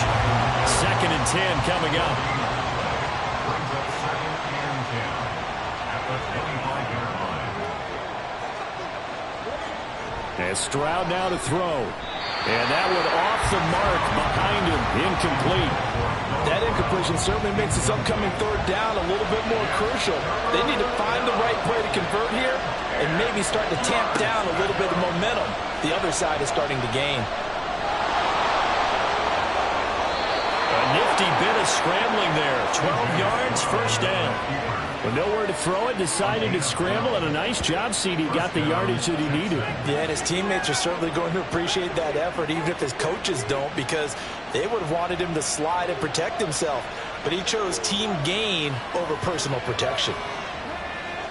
Stroud to the air on 1st and 10. Throw right side, taken in by Collins. And he'll be out of bounds up near the 45 at the 44. From the 44-yard line, here's 2nd and 2. 8 yards on the pickup. Brings up 2nd and 2. Pierce takes it straight ahead. And he stopped after a gain of 1. Not enough. Still a yard to go on 3rd down. 3rd down and 1. It's a gain of a yard. And it's 3rd down. Pierce will try to pick it up. Room here to run. And he takes this one down almost all the way to the 30. 129 yards rushing for him now as his sensational afternoon continues. I think we're seeing the effect that runs like that are starting to have on this game. They're a little bit slower, that front 7 reacting to the football, almost like body blows in boxing, slowing them down, and they're really starting to take over in this game. So they'll come up in Bengals territory now with a 1st and 10 down at the 31. And they'll go right back to Pierce.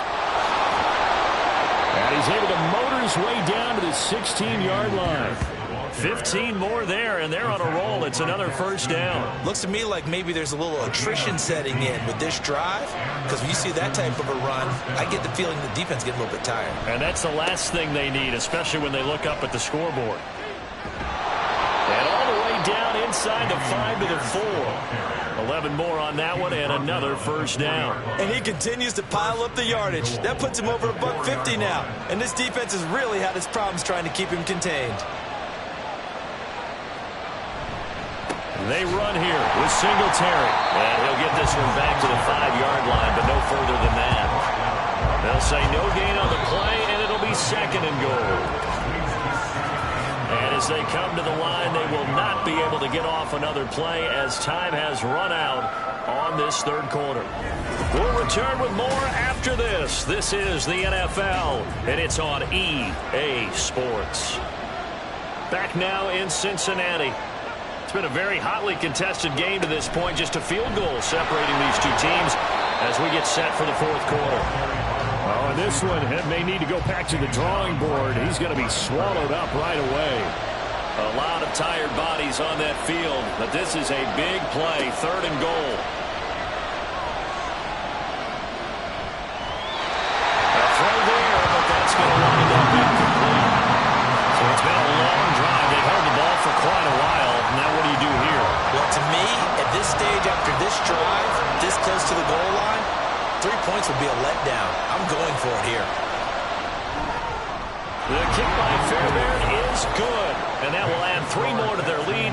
It pushes it up to 6. So they get the 3, but you wonder now, is that going to be enough? Excellent question, because when I look at the smiles on that side of the field, they're a little tight, aren't they? If they had scored a touchdown there, those would be big half-moon grins right now because they'd feel a whole lot better about their position. And a touchdown in the other direction, all of a sudden they're down. Cincinnati's offense coming back here onto the field. At their own 18-yard line.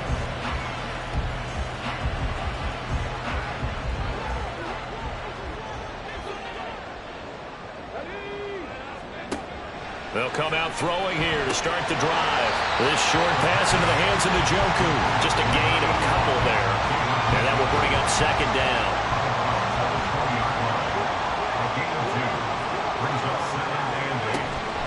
Out of the shotgun, they run with Mixon. And he'll be corralled right around the 34. They'll get 14 on that one. Good for a Bengal first down. We'll definitely see some open running lanes, and he's taking advantage of it right now, but that shouldn't be a surprise. Defense has the lead. They're playing for the pass first. Back to Mixon on 1st down. And he'll run straight into a wall of tacklers at the line of scrimmage. It's 2nd down. 2nd and 10. At the 35-yard line. They're going to look to throw. This is the tight end, Njoku. That'll go for a gain of 7. And now we've got a 3rd and 3. That's a gain of 7. Brings up 3rd and 3. Right back to Njoku. And he'll be taken down, but he does have first down yardage. It goes as a gain of 9, and it moves the chains. I like how they work the tight end on a nice little under route there. And if you're going to give him that much space, he's not even going to catch the football. He's going to run away from you a little bit, and that's exactly what he just did there, picking up extra yardage.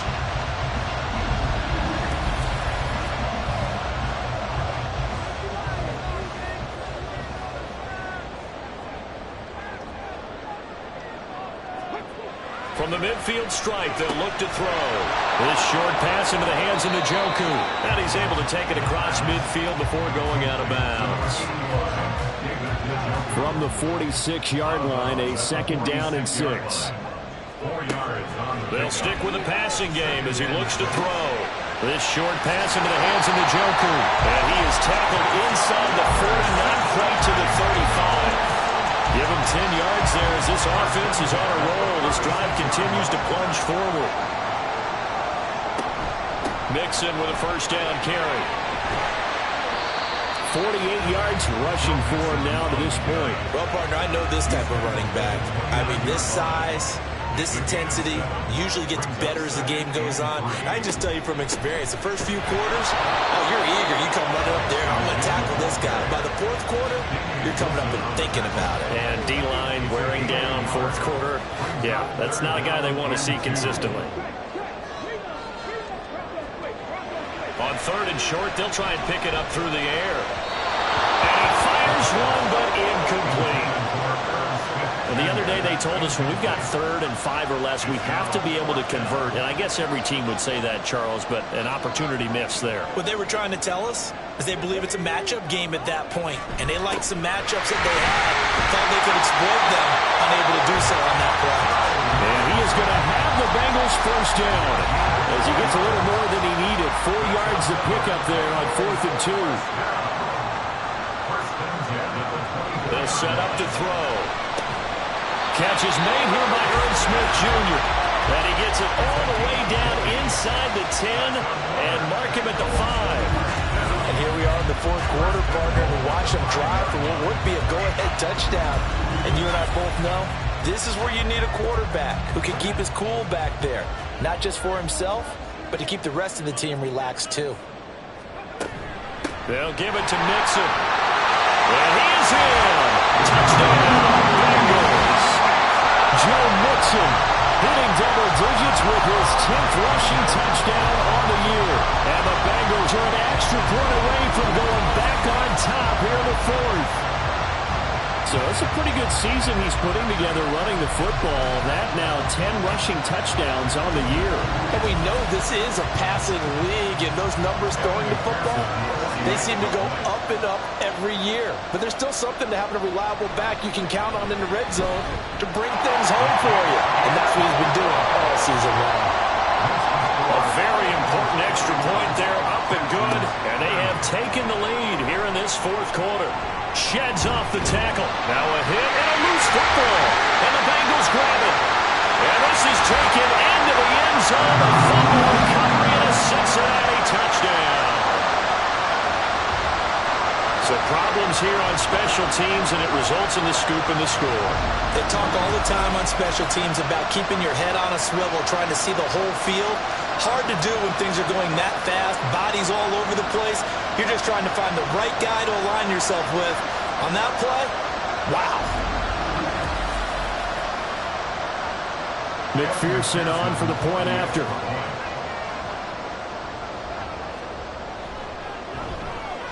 And with that, the lead is up to 8. So not only the cough up, but then the pickup on the other side, the scoop, and the score the other way, the fumble return for a touchdown. And you can bet they're preaching two hands on the ball here as the kick's away following that fumble return. Taken at the goal line. And he will make it to the 20-yard line and no further. The Texans back out there and ready to go. Still plenty of time here in the fourth quarter. And just a one-possession game, down 8. They'll be looking for the touchdown and two-point conversion. A field goal here on this drive does very little at this stage. Now they'll throw it with Stroud here, 1st and 10. Trying for Brown, and it's intercepted. Chidobe Awuzie with a pick. And he will bring it back. It's a pick 6 for the Bengals TD. And now both of these defenses have something to brag about following this one, each with a pick 6 today. Yeah, even there, but we still have to decide a winner, don't we, partner? And what they really want to brag about after this one is getting that W. The turnovers are great. Can they make plays now that tilt the balance in their favor? And McPherson on for the extra point.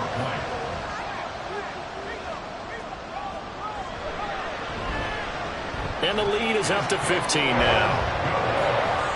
A heck of a play there defensively, getting the interception, navigating his way into the end zone for the touchdown.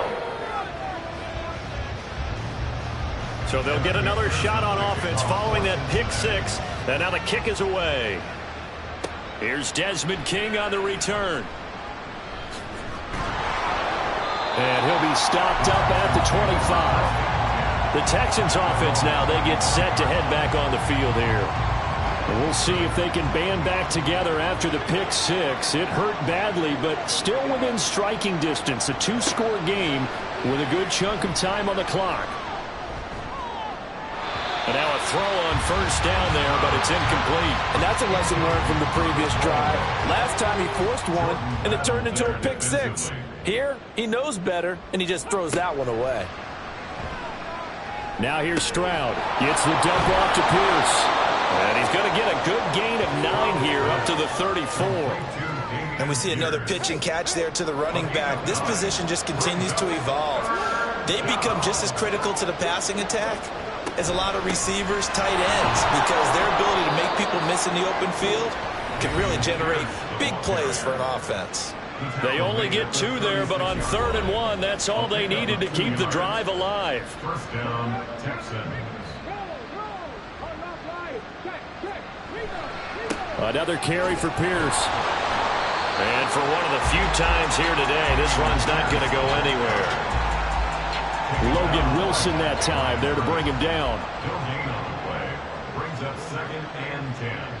At the 37. Stroud to throw it. Throwing over the middle, but it's incomplete. I didn't like the look of that play right from the beginning. I thought he should have seen the coverage that was there, tried to force it in. That one, he's fortunate, just fell incomplete. Stroud on 3rd down now. And that will be incomplete. And I think we'll probably see them go for it here on fourth down. No reason not to. Down a couple of scores, they have to try and make something good happen.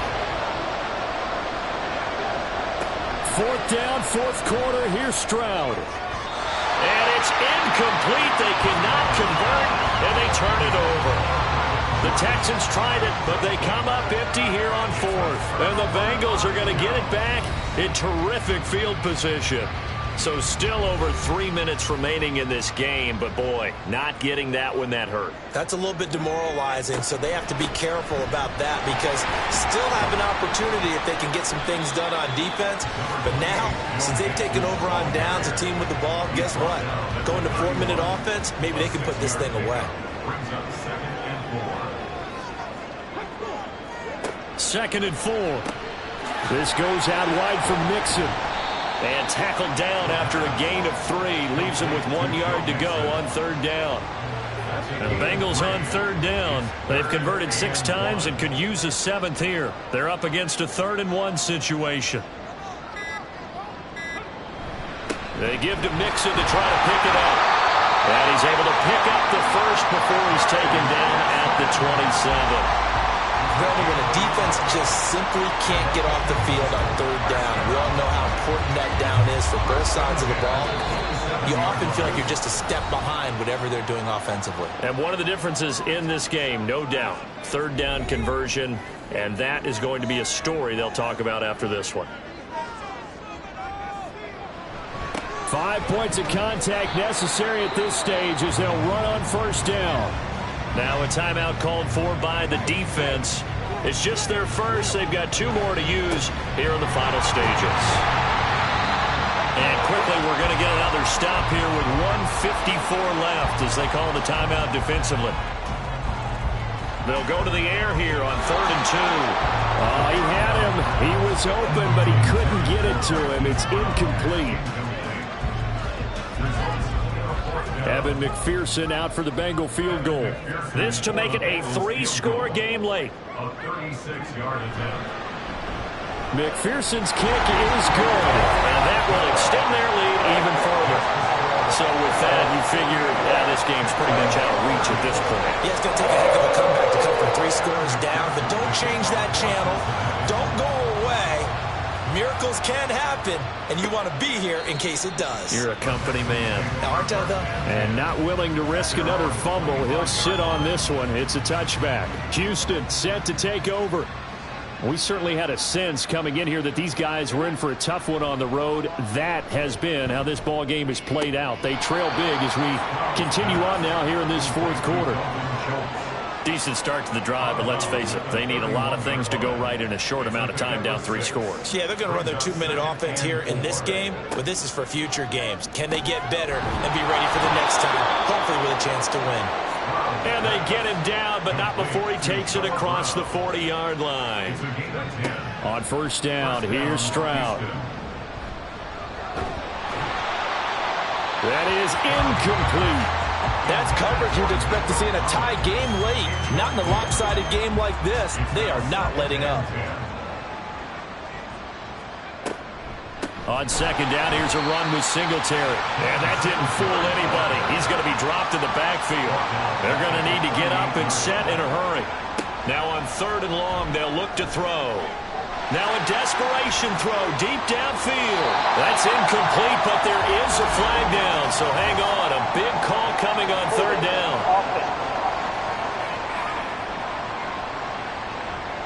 So instead of giving them another 3rd down, they'll decline it. Brings up 4.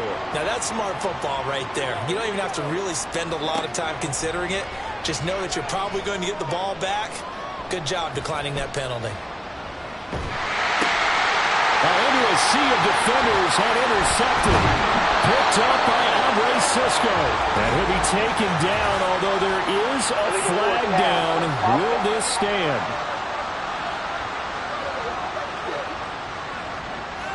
He broke that line of scrimmage and then let it fly, and that's an automatic flag. Yeah, and you don't just lose the 5 yards there, but you lose it down as well. So he obviously needs to have better awareness about what he's going to do. Either tuck it and go, or throw to a target and get that pass away. 2nd and 11 now.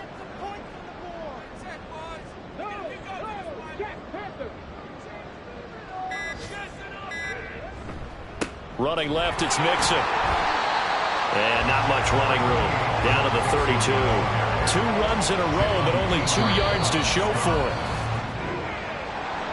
Charles, a lot of happy faces heading into the tunnel as this one ends, and understandably so. Not only did they get the win, but boy, their offense was on fire in this ball game.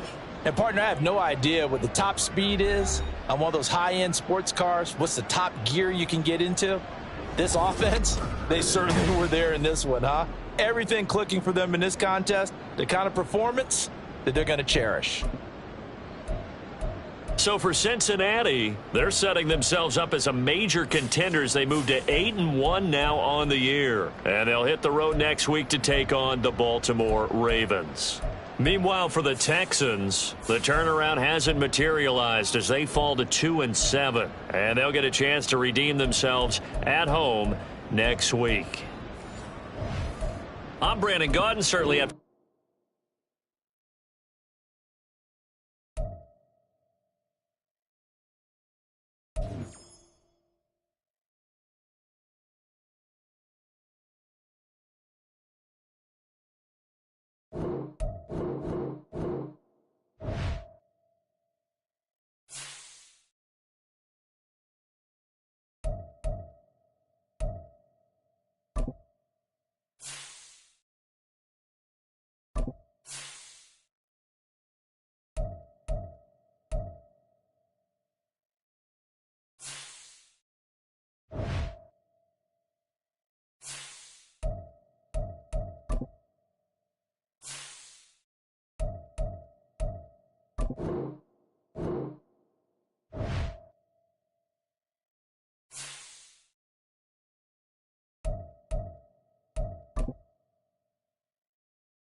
It's the National Football League on EA Sports. And we'll see Brandon Ayuk, who's closing in on 1,000 yards receiving on the year. It's the 49ers and the Jags. Next on Madden NFL 24.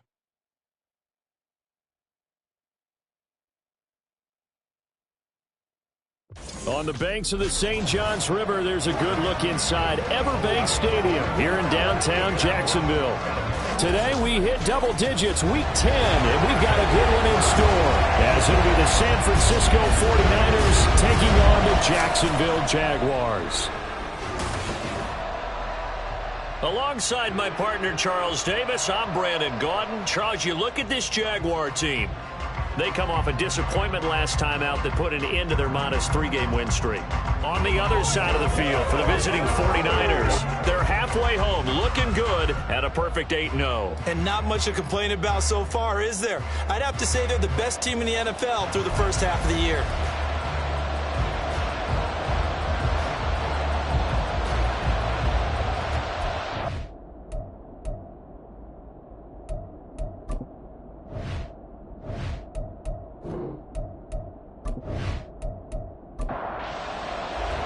The shadow's starting to get a bit longer. Week 10 of the NFL season is here, and we're underway on EA Sports. Across the 25 and down at the 28. And the Jaguars ready to go on offense for the first time, and they're led by the former #1 pick in the draft in his 3rd season now, Charles, Trevor Lawrence.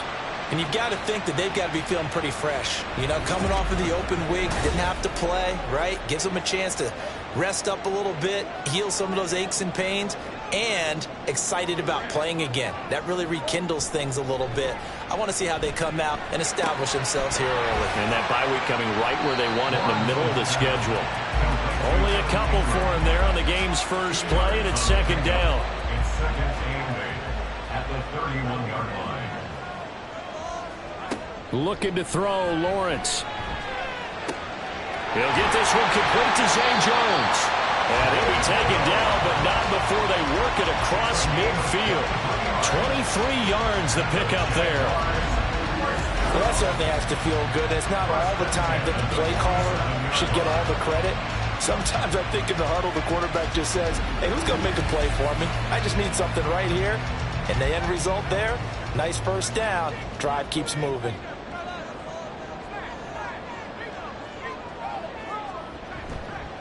They'll run for the first time with Travis Etienne. And he'll get this down only to about the 46. Just a yard on the pickup there, and it'll bring up a 2nd and 9. At the 46-yard line. From the shotgun, Lawrence throwing, completing, quick to Calvin Ridley. So the completion results there in 9 yards. And now 1 yard to go on 3rd down. Lawrence will throw. Work in the middle of the field, and he's got a man complete. And he is going to have a Jags first down as they're able to get the 3rd down conversion.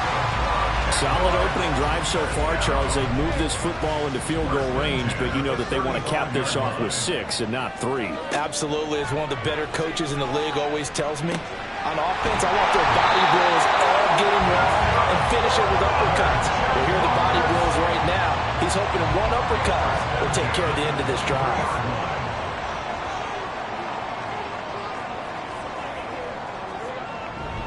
On 1st and 10, it's Etienne. And he's going to be met at the line of scrimmage and taken down.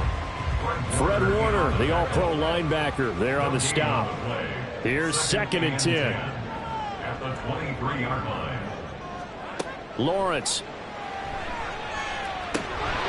And that falls to the ground, incomplete. A nice job of bodying him up defensively. And now it brings up 3rd down. 3rd down and 10 yards to go. Now Lawrence to throw.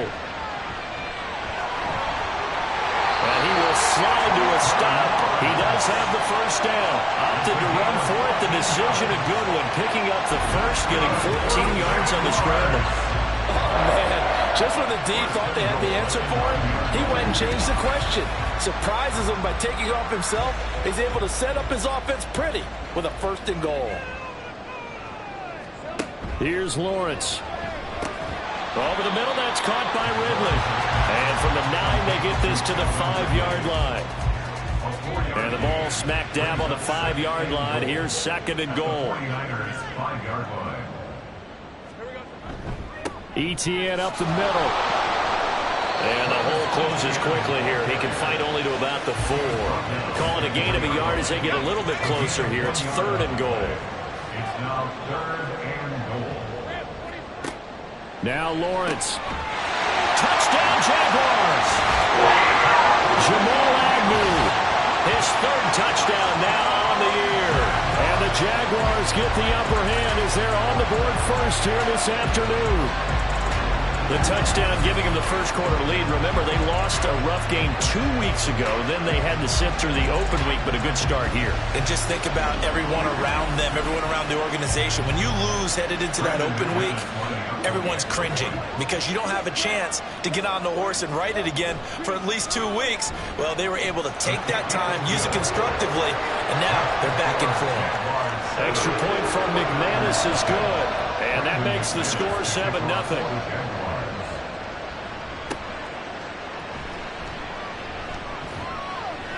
And up to about the 26-yard line, just across the 25.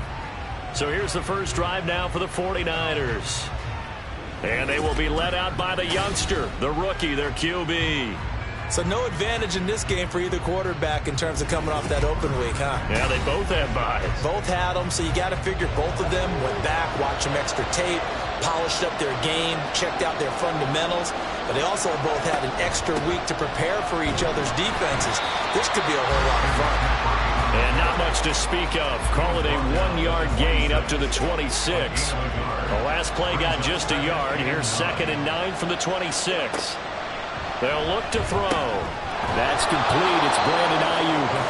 They get 7 out of that, so they're left with a 3rd and 3.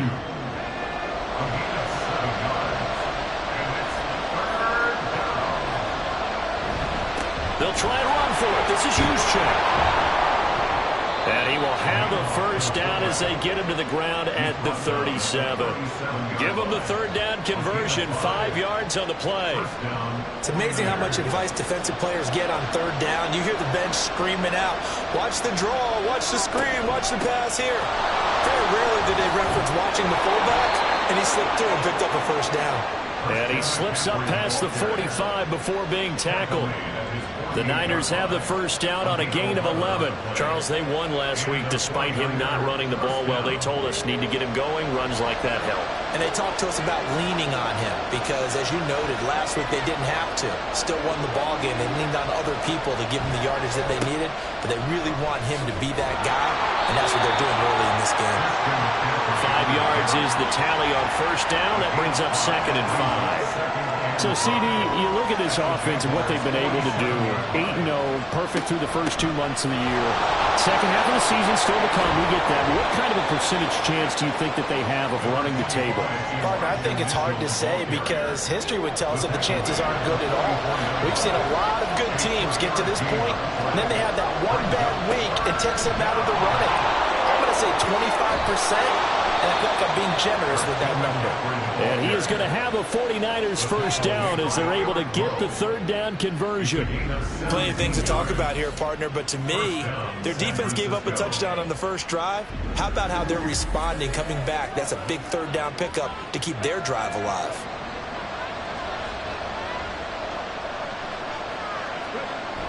Now they'll switch it up here and look to throw. Throw right side, caught by O.J. Howard. They get him to the ground right on the cusp of the red zone after a pickup of 5 or 6. 2nd down and 4.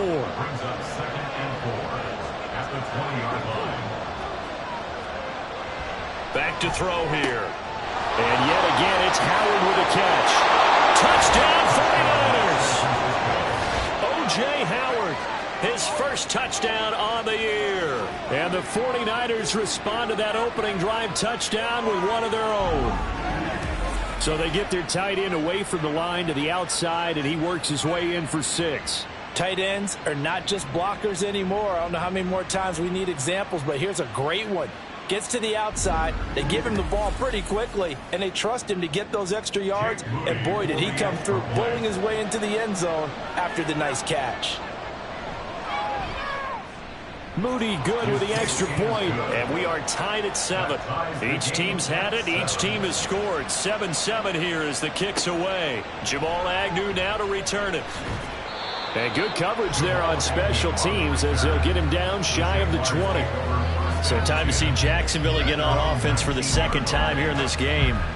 Coming off every player's friend, the open week from last weekend. Oh, there's no doubt about that. Even if you're coming off of a loss as they did, the open week is exactly what you need after you kind of get over it a little bit, right? Rest up the mind, rest up the body, get yourself ready to go. And they have to be eager to play again, especially since they lost the last time out. First play of the drive goes the wrong way. Here's 2nd and 12. Here's Lawrence to throw. Completes it to Evan Ingram. And they work this well upfield across the 45. It'll go as an impressive 31-yard gain. I'm pretty sure any quarterback will tell you it's nice to have a tight end that can stretch the field. And how about him right there, working in the heart of the defense, and they connect on a very nice play downfield, a combination of talent and toughness to go into the briar patch. The big play has them all the way out near midfield for a 1st and 10. A shotgun snap and a give to ETN. And he'll work this forward for about 3 at 2nd down. You look at this Niner defense. Well, they were very strong in that victory from a week ago. It was a little bit enlightening talking with the defensive coordinator about their performance last week because his feeling was good, solid performance, did what they needed to do to get the job done and get the win. But definitely would like to see some improvement in this week's game. They always want improvement, don't they? 22 yards there, a 1st down.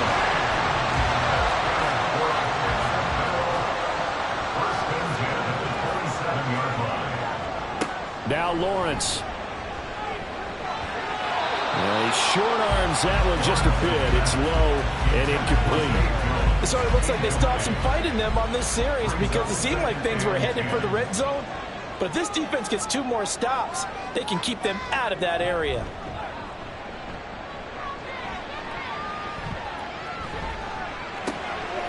And this time he's got the hook up. It's complete. And they are able to stop it, but he does take it all the way to the 2. A really nice gain of 25 yards.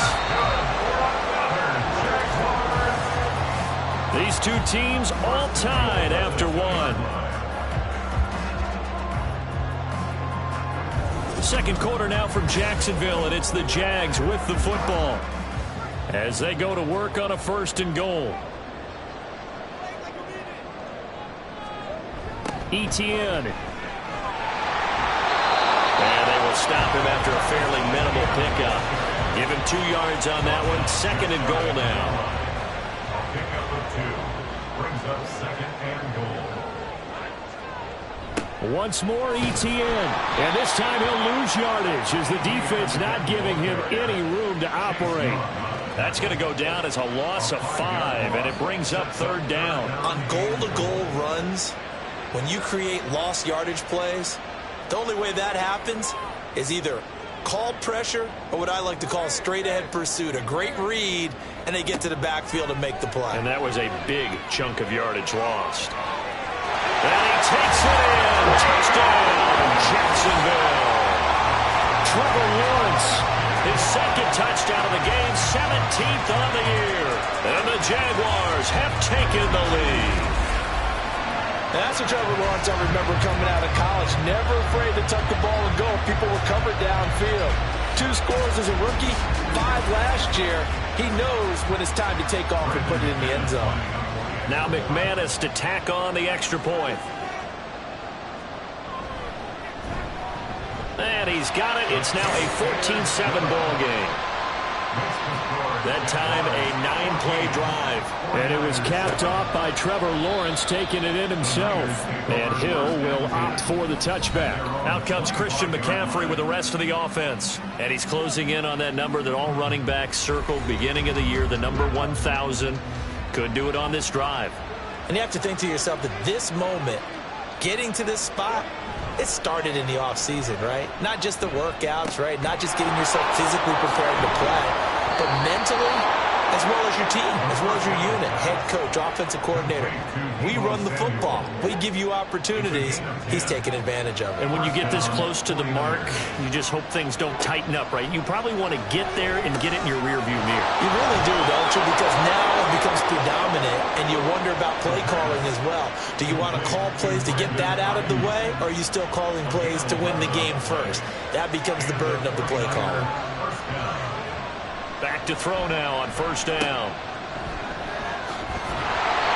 So they'll get nothing out of that play, and it'll be 2nd down. That was a simple throw and catch, but even with that completion, 0 yards gained, so they're behind schedule on down and distance. I think they were hoping to get it to him. He could make a man or 2 miss, but that window closed quickly. So give him 5 yards there on the pitch and catch, and that's going to bring up a 3rd down.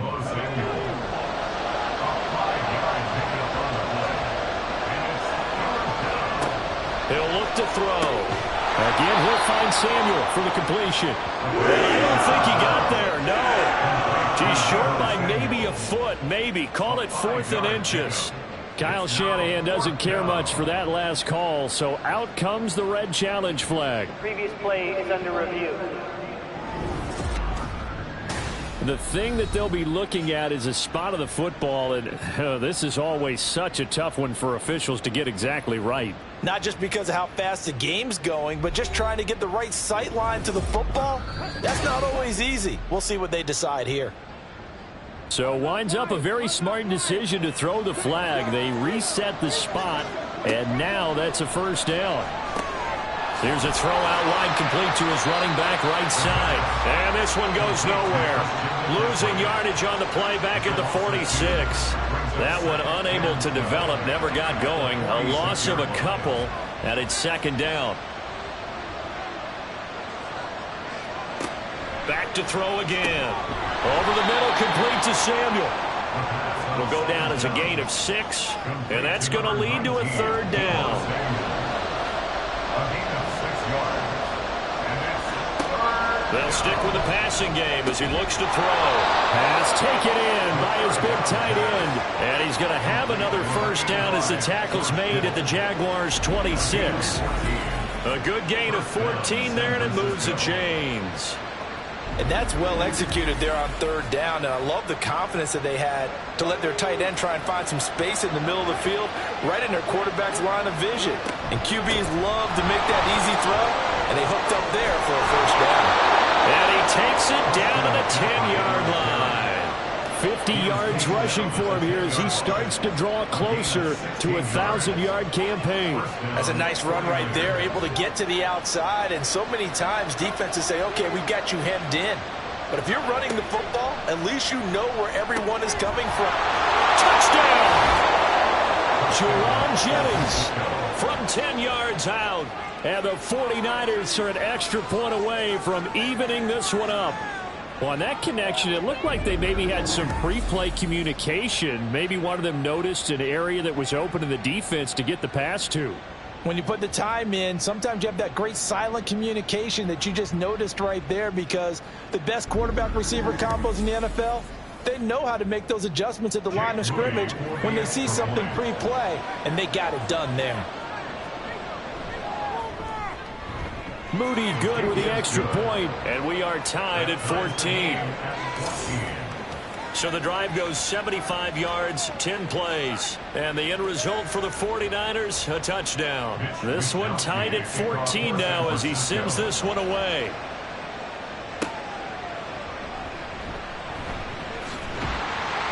And a decent return out to the 27-yard line. Out comes the Jacksonville offense as they get set to take over here. And you know, it's certainly a lot of football left to play. We're not into December yet, but right now where we stand, they're in first place in their division, looking really good and looking to be a threat come January. You know, you one of those early holiday shoppers, partner? Are you one of those guys get your list done? Because I think about what every team has on their holiday shopping list right now. What's the number one goal? Make the playoffs. Number two, win your division. Number three, and I think the biggest goal of all, try to get the number one seed so you get that first round bye and ensure you don't have to go anywhere in January and hopefully get to the Super Bowl that way. And they'll throw on first down with Lawrence. Looking sideline, incomplete. I like the calmness of how he played the ball here. No panic in his eyes as that throw arrived. Tracked it from the moment it left the quarterback's hand, and that's just where he needed to be to knock it away. The pressure gets to Lawrence, and he'll go down. Chase Young in there to get him, and on the season now, that is 9 sacks for him. So this has been a lot like a tennis match, hasn't it? Back and forth. Both these offenses having their way so far, so maybe the question isn't who's going to score the most points in this game. Maybe it's who's going to get some stops. Yeah, absolutely, and that sack finally a first step in the right direction for a stop. So now after the sack of Lawrence, the Jags looking at a 3rd and long. From the shotgun, he'll look to throw. And that ball incomplete, nearly intercepted. Took a chance with that one. It'll lead to a 4th down. On 4th down, on is Logan Cook to punt.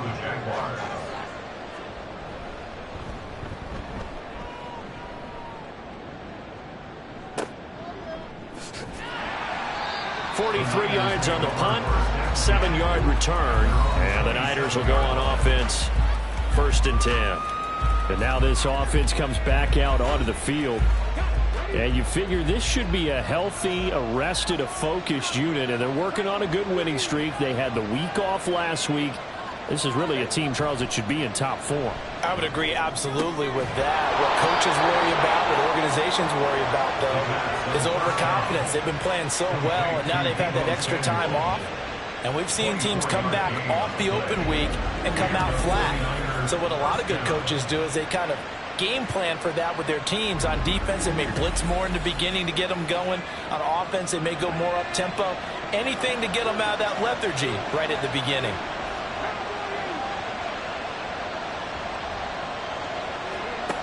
They'll look to throw here on 1st down. And his throw is going to be incomplete. That is the first time that they've targeted him that he has not come down with a catch. He's caught everything that's been thrown his way. A dominant pass receiver that can break down any defense, because when he's doing that kind of work, it really hurts you on the back end. And even though it's an incompletion there, I think they're going back to that well. Another throw on second down, and this one incomplete as well. The Niners on third down. A perfect 3 for 3 as they look to keep that streak going. This is 3rd and 10. That is caught. And he's going to have another first down as the tackle's made at the Jaguars' 36. That one goes for 13 yards, and it moves the sticks. So from the 36 now, 1st and 10.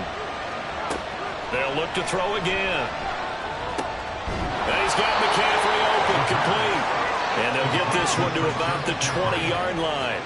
Another nice gain, 16 yards there, and a first down again. That's a pretty play there coming out of the backfield. But as that back, you've got to be conscious of making sure you're securing the football. When you get out in open field, sometimes you get a little loose with it as you're trying to get up ahead of steam. Make sure you keep it close to your body because those defenders are trying to punch it free. He does a nice job there protecting. Touchdown 49ers! Juwan Jennings. 2 catches, 2 touchdowns here so far. And the Niners have taken the lead. Charles, every time that he makes one of these plays, I think the front office, they get a bigger and bigger collective smile because they feel more confident that they have found their guy, their future at quarterback. And they should feel that way. It's obvious he's a big part of why they have such a good record this season. You're right about the bright future as well, and by association, a bright future for the franchise too. Moody good with the extra point, and the lead is now 21-14. That time a 6-play drive, and it's polished off by a touchdown for San Francisco. To return, here's Agnew. And able to take it past the 25 and up to the 28-yard line. And now out come the Jags. They'll look for a drive to tie this up, down 21-14 as they have it 1st and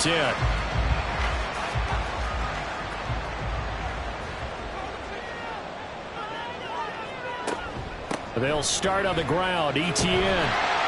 Well, he finds a little bit of room, enough for 4 yards. It'll be 2nd down. The passing game's been working quite well so far, but the running game's been a little bit of a struggle, and that's a surprise to me. Typically, when you can throw it, you've opened up lanes for your runners.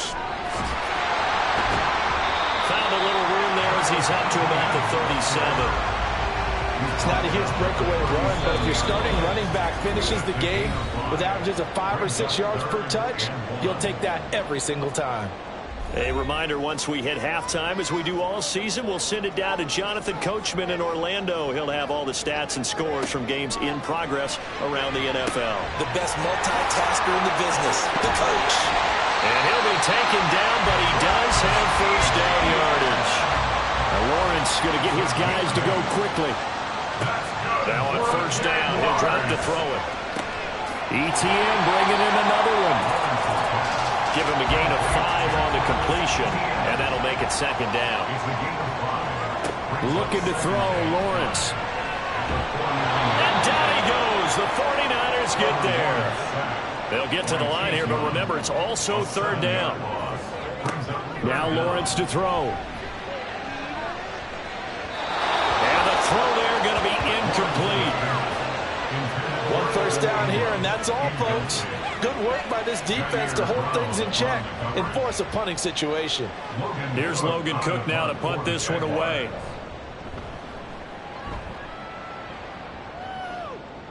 And a fair catch called for and made at the 12-yard line. It'll be a 39-yard punt, no return. And the 49ers will take over deep in their own territory.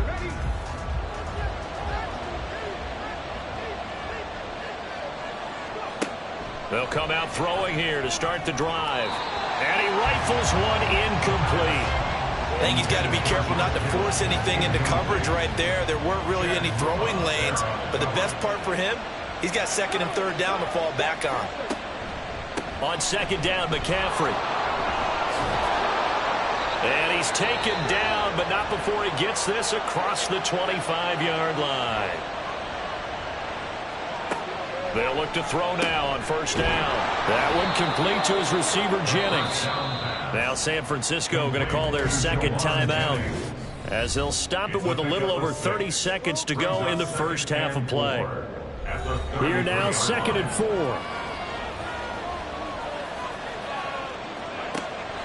He'll look to throw. They'll find Ayuk open right side. So the completion gets him just a yard, and now it's 3rd and 3.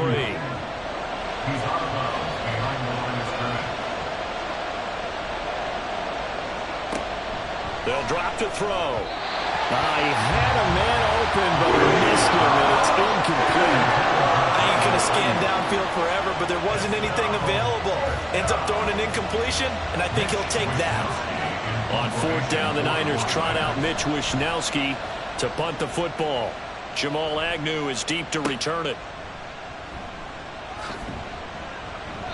It'll be a 40-yard punt, 8 on the return. And control of the football switching hands with very little time remaining until the half. On 1st down, Lawrence. On the throw, let him too much that time. It's incomplete. One thing I have learned, receivers don't mind high throws so much to the sideline, but do that over the middle to them, and not only are the DBs going to throw a little verbal trash their way, when they get back to the huddle, they got a few words to say to their QB, aren't they? Yeah, hung out to dry a little bit there on the high throw. Luckily fell incomplete. On 1st and 10, it's Lawrence. And that will be incomplete. 4 ticks left here on the clock. Brings up 2nd and 10. Final play of the half. It's Lawrence. He'll connect on the out route with Ingram. And he's able to take it across midfield before going out of bounds. So we have reached halftime with a touchdown. That's the difference on the scoreboard. As we now go downstate to Orlando and check in with Jonathan Coachman with our EA Sports Halftime Report. All right, Brandon, thank you very much. More from you two in a minute, but first, let's take a spin around the NFL and see what's going on here in week number 10. We start with 2 legendary NFL franchises and winners of 6 of the first 14 Super Bowls, Green Bay and Pittsburgh. And it's the Packers who are out in front in the second quarter. Trey Lance has thrown a touchdown pass. Next, we head off to check out another game, and they fall in that one to the visiting Indianapolis Colts. Jonathan Taylor, close to 200 yards on the ground with 3 touchdown runs. Lastly, we head to the Gulf Coast and check on the Bucs at home in Tampa, and that one all tied.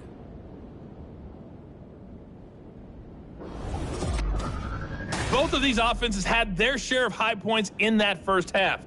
Each team had some big moments, and it would seem this could turn out to be a game where the last score wins. Okay, Coach, adjustments likely going to play a big role in this third quarter in what's been a tight contest so far. It's the 49ers out in front, and they will get the football first as well as we are back and started in the second half. And he's able to get this across the 20, but not by much as he's marked down officially at the 21. Here comes the 49ers offensive unit as they'll have it first to begin this third quarter. And both of these defenses have been stifling these last few drives offensively. Just not able to get anything going, so what needs to change? I think a lot of the guys will go back and review, so to speak, because everyone has someone assigned to how did each play work. Okay, what did we use that kind of worked for us during this game? Try and get back to some of those plays, as well as the possibility of showing something you haven't shown already in this game and trying to change things up. We'll see if they take the advice of Mr. Davis. They do get a couple, but they'll be left staring at a 3rd and 8 coming up. They'll be in search of 8 yards here as they hope to convert the first down. On 3rd down, he'll drop to throw. Able to find the open man. That's complete. And they work this well upfield across the 45. And they pick up 25 as they convert on 3rd. Press coverage on the outside, and for defenders, that's the ultimate risk-reward. If you take the risk, can you reward yourself by keeping them on the line of scrimmage? But no, not on that one. Got the step on him. Now it's just a matter of laying the ball out there for him to go get it. On 1st down, this is McCaffrey. And they're well past midfield, just a yard or two shy of the 40. 77 yards now for McCaffrey. It's a first down. Most of their damage has been done through the air. I mean, they've rung the bell 3 times with passing touchdowns, but guess what? Ground game has not been neglected. Nice little burst right there. This one caught by Kittle. And brought down, but not before they're inside the 25. 17 more yards on that one as they keep the drive rolling. Whatever the discussions were at halftime to try to slow down this offense, it has not worked to this point. Yeah, I have a vision right now of everything that was discussed at the half just being torn in shreds or being erased off of the Microsoft Surface tablets because... And across the chalk, into the end zone, it's a 49er touchdown. Christian McCaffrey with his 17th rushing touchdown on the year. And the Niners take the opening kickoff of the third quarter and drive right down the field to extend their lead. Circle that drive because that might be one to remember. Well executed to give them a little cushion. Well, let's take it into the boxing ring. You talk about them commanding it, keeping the fight where they wanted to, whether it was in the center of the ring or putting them on the ropes because it was jab, jab, jab. And finally, the haymaker to put that drive away. This fielded right at the goal line. And he'll get it up just past the 20 as his guys will go to work at the 21-yard line. Here comes the Jags offense now. Time for their first possession of half number 2. And their deficit a little wider than it was at halftime. Does that touchdown a minute ago change the thinking here at all? I think it does, at least a little bit, because now urgency has to start setting in. You can't go out there and go 3 and out and run the risk of falling behind substantially. But you have to do it without pressing, because pressing, that'll lead you into bigger errors. Lawrence will throw. Buying time to his left. And he'll protect himself at the end here as he winds up getting pretty decent yardage. The defense did its job of taking away a quick throw, but that's only half the battle because they've got to get to him before he can make a run for it. A little bit late containing him there, so he makes a nice gain out of a play that looked like it was in trouble. And he'll be taken down, but he does have first down yardage. 5 yards is the pickup there as that extends this drive. And that's a gutsy call there on 3rd and short because that's a play that's got a good chance of being blown up in the backfield for a big loss of yardage. But nice job out wide to gather in that screen pass, use his blockers well, and pick up the first down. And he edges forward, but only gets a pair of yards out of it, and it's 2nd down. 2nd down and 8. Now Lawrence. Caught on the right side by Jones. And this will move the chains again as the tackle's going to be made at the 49ers 43. A gain there of 21 yards. But one of the ways the quarterbacks keep all the receivers alive in a play, never lock in on any one guy. Make sure you keep your eyes moving, scan the field. And here he finds the open guy for a nice pickup. So from inside Niner territory now, this is 1st and 10 at the 43. Meanwhile, Lawrence's throw here taken in by Ingram. And he gets this one inside the 15, just a yard or two shy of the 10. Last play, they went over 20 yards. This time, they topped 30. I think this defense was still trying to recover from that last play, so you wonder if they were ready for this one. You have to imagine their defensive coaches are yelling at them to get focused, because if they don't, more plays like that will result in giving up points. So how about this for field position after the big play? Inside the 15 now as they come up on 1st and 10. Got his man, it's caught. Touchdown, Jaguars. Calvin Ridley, a 12-yard touchdown grab. And the Jaguars are back within a score. So a strong drive here to lead off this third quarter and gets them right back in this football game. And I think we can safely call that a statement drive because they had to be saying, we have put our best foot forward in the first half, but we certainly mean business now. Maybe a better term, a prove-it drive. They proved it to themselves that they were ready to go. McManus's point after is good. And they're winning 7 now at 28-21. After the touchdown, here's McManus now to kick it away. Hill is going to take it out of the end zone. And he'll be stopped right around where he would have been had he gone down to a knee, maybe a yard shy of there at the 24. Christian McCaffrey and his 49er teammates back onto the field. He's been a good workhorse. I know we use the word workhorse a lot, but he's been a good workhorse for him in this one. No doubt about it, and there's nothing wrong with that. That's what you're looking for if you're a back, because that means everything's coming together for you. The big guys up front have created space. You've run through it. You've probably gotten some help even from the wide receivers who want to catch passes as opposed to block, but they're helping out too. Yeah, everyone's pitching in. He's had a good game. So not a lineman, but the tight end instead this time, drawing the holding call. And more what you're getting with tight ends are guys who are much more receiver than blocker. They may be willing, but that might not be their thing. Oftentimes, they'll be the ones getting the penalties. Here's 2nd and 7 now from the 28. Brings up 2nd down at the 28-yard line. Back to throw. Completes it to Jennings.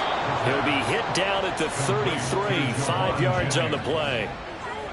So they just need 1 yard here to pick up the first down.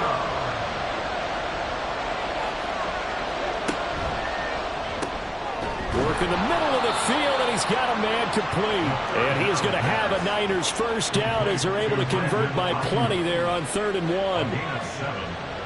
This has to go down as one of the simpler routes in the playbook, but oh so effective. Nice completion there. Keeps the sticks moving. They run the option here on 1st and 10. And the play goes nowhere. Losing yardage back near the 40 at the 39. Looking at a 2nd and 11 now after the loss. From the shotgun to McCaffrey. And able to get this one all the way up to about the 46-yard line. 108 yards rushing for him so far as his terrific season continues here. They're going to look to throw. He's got his target. That's complete. And he is going to have a 49ers first down. They needed 4. He doubled that. He wound up getting 8. Well, they've certainly spread the ball around so far, but they're definitely getting everyone involved now when you're throwing it to the fullback. Just shows how versatile this offense is and how everyone is a threat. So in Jacksonville territory now. Here's a 1st and 10 at the 46. And they'll wind up getting this to the 37. Gain of 9.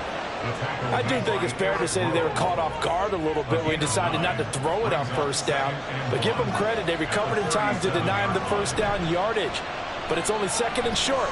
So that run is still likely to lead to a new set of downs. And he's going to have another first down as the tackle's made at the Jaguars' 23. It's a pickup of 15 and a fresh set of downs.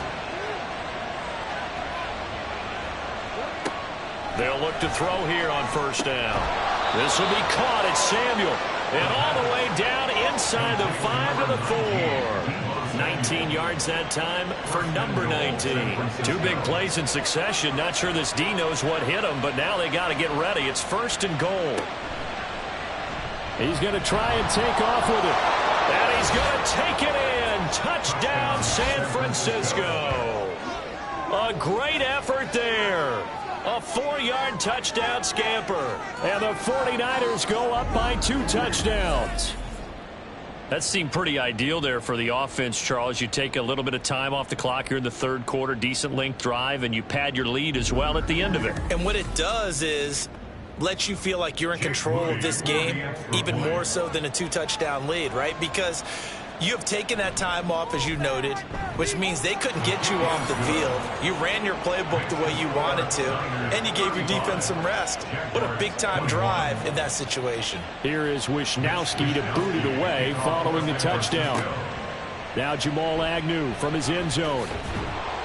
And his guys will get the football right at the 20-yard line. Trevor Lawrence and the Jacksonville Jaguars back again. And he had the touchdown on the last drive, also 4 for 4. Very, very effective. What does he need to do to translate that forward into this drive? Not think that what he saw in coverages last time is exactly what he's going to get again. He's got to play ahead and start thinking to himself, okay, we just did that. What are they going to take away now? What do we go to as a counter? And continue to encourage his offensive line to continue to give him time. They were really good on the last drive. now they're going to get him down right at the line of scrimmage. Call it no gain on the run there, and now they'll be looking at a third down. This offense in desperate need of a conversion as they come up on third down.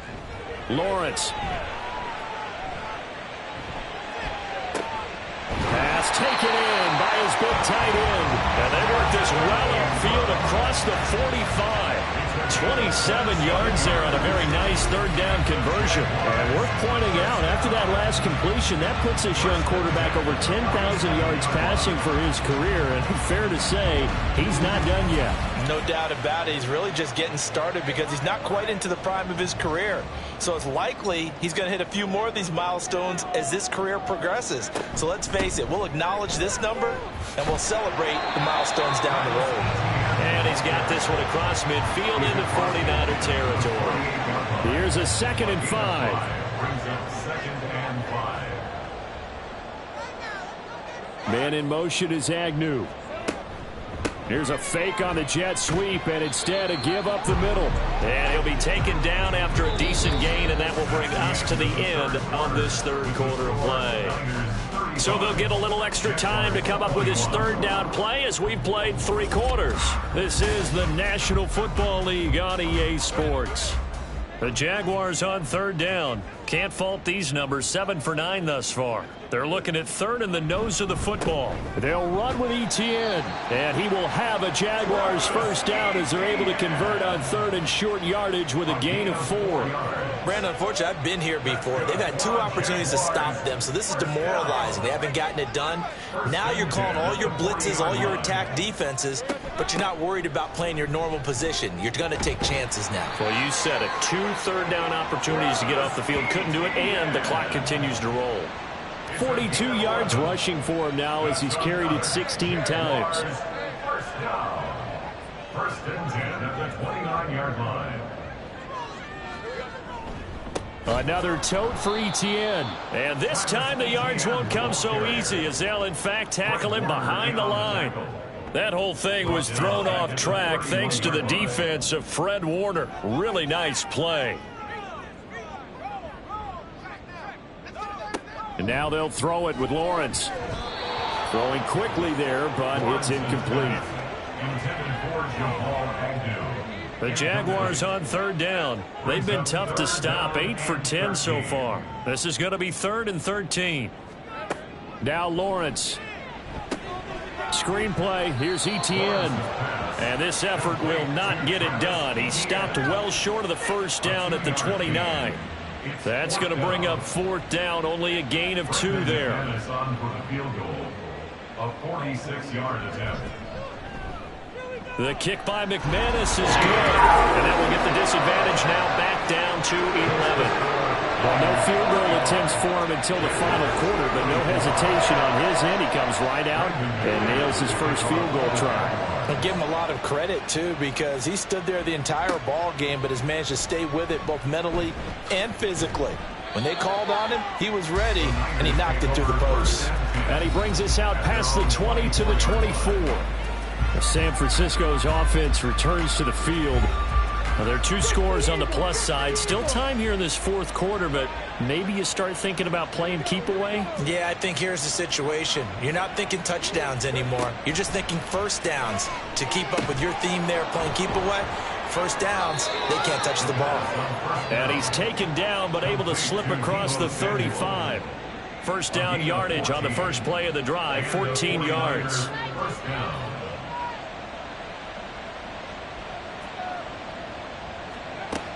They'll look to throw. This one into the hands of Kittle, the tight end. So that'll be no better than an incompletion, and it'll be 2nd down. No gain on the play. 2nd and 10 at the 38-yard line. Out of the pistol, McCaffrey.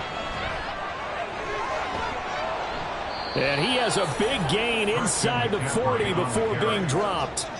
Good yardage as he rumbles for 24 and a first. Well, that's a carry they have to be satisfied with. And throughout this game, they've been satisfied with what he's given them. Whenever they've needed a big run, a first down, he's the guy they've turned to. And it doesn't matter what the defense thinks. They feel like they've got the confidence to keep handing it to him and keep picking up good yardage. Now a throw left sideline here is complete. And he is out of bounds, but not before he's in. Plenty of shouts from this crowd as they watch the replay. They want a challenge, and they're going to get one. Did he keep those feet in bounds? That's the question they've got to decide. And I got to say, watching it in real time, it was awfully close. Yeah, it certainly looked like a heck of a catch because he didn't appear to bobble it, which could complicate things. But even with the benefit of replay, that's pretty tight. Well, here's the call. So the challenge there does not go their way. This will indeed remain a completed pass. Now he dumps this off over the middle, and he's able to get it down to the 25-yard line. It's a gain of 3. First down, 49ers. Now on first down, he'll drop to throw it. He'll get this to Jennings over the middle. So nothing doing there, and it'll be second down. No gain on the play. Brings up 2nd and 10. At the Jaguars' 20. They'll look to throw again. Complete to the tight end, Kittle, over the middle of the field. That'll leave them with a 3rd and 2 coming up. They got 8 yards there. They'll come to the line, needing only 2 yards to gain the first here. They'll try and pick it up with McCaffrey. And he will be brought down at about the 6-yard line. They're able to convert on 3rd down, and that sets up a 1st and goal. Starting to feel a little to me like the air is coming out of the balloon, so to speak, defensively. They're taking their will from them right now. That's what they're doing. Whatever they want to call, it's working. They're handling things up front, and it's not just the offensive line. It's everyone. You're seeing the guys in the... And across the chalk, into the end zone, it's a 49er touchdown. A 6-yard touchdown run. And the 49ers add on to their lead, and it's looking like that win streak is going to extend another week. He continues to show at this level that he can not only pass for touchdowns, he can run for touchdowns. Not the first time we've seen this, because this young guy, he really makes it happen. So what that tells me is the book on him has to change. You've got to now plan for those legs as well as him throwing the football. Moody good with the extra point, and the lead is up to 18 now.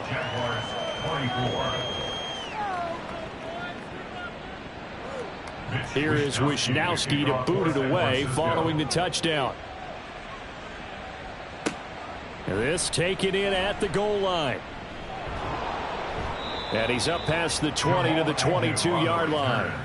And out now comes Jacksonville as they get ready to go. They were coming off the extra week of rest, but this team started sluggish, and it really didn't get any better from there, and trailing big here in this 4th quarter. Now Lawrence on first down. A short throw to Ingram. The result, only 4 yards there on the play, and it's 2nd down. 4 yards on the pickup. 2nd and 6 at the 27-yard line. Here's Lawrence to throw. Complete to Jones. Oh, he sheds himself free. And he takes this up to the 40-yard line before being corralled. That one good for a gain of 13 for Jacksonville and a 1st down. That's good for a Jaguars. Looking to throw, Lawrence. And the Niners get there and bring him down. Chase Young getting him once again his 3rd sack of the afternoon. We all know he's one of the better quarterbacks in the league, but definitely not today. His team trailing by multiple touchdowns and a late sack. Just a parting gift from the defense for him to take back to the locker room with him. That huge loss on the sack makes this job much more difficult. It's now 2nd down and 22 yards to go. Now Lawrence to throw. Now a quick throw there, but it's going to be incomplete. Well, partner, guaranteed they approach this play with the idea of making up ground to make 3rd down manageable.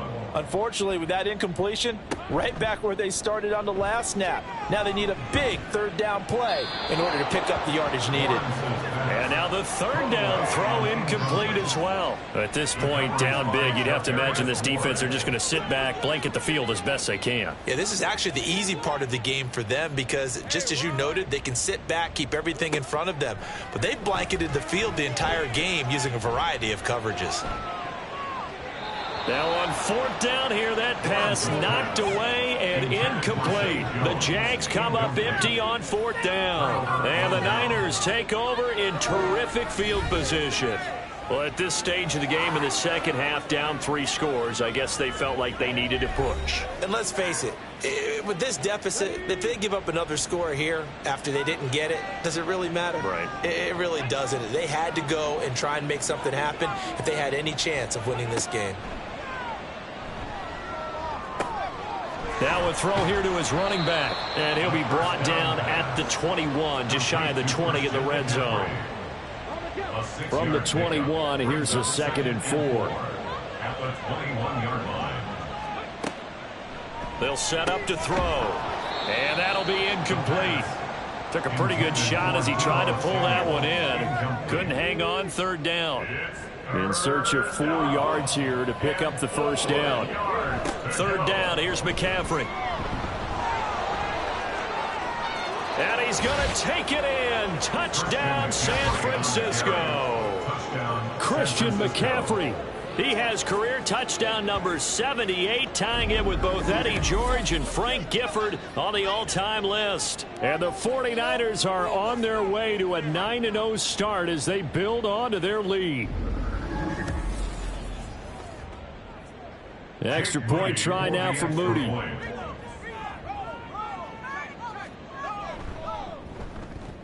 And they open the lead up now to 25 points. Scoring summary, 3-play drive. And the last play on the drive, the touchdown run from Christian McCaffrey.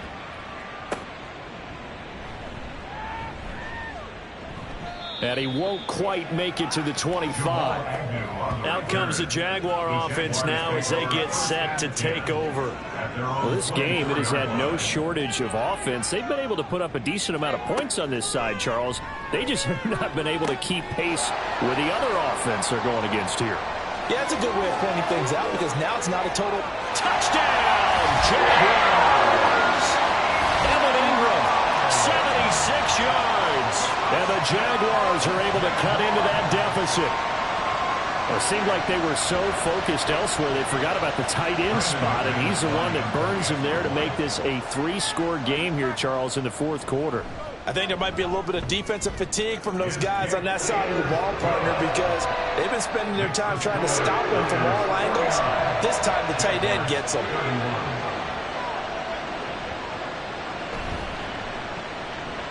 And the 49er hands team does its job. Now they're down big here in the 4th. They had to try the onside kick. Can't fault them for the effort at least. No, you can't at all. And if nothing else, now you've put something that you're trying to practice, right, that you've worked on into a game situation, and now you can go back and dissect it.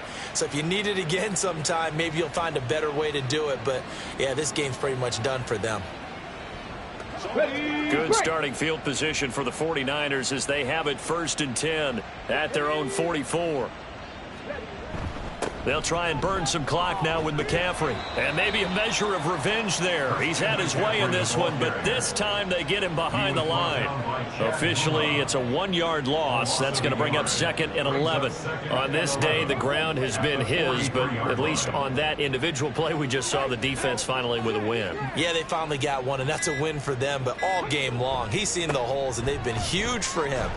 Kind of like a baseball hitter in the zone. The ball seems bigger, and he's just whacking it. These guys, they've got it going today. This offense so far on 3rd down, as close to automatic as you can get. 9 out of 10. This is 3rd and 9. He'll drop to throw. And he'll be taken down, but not before he works it past the 50.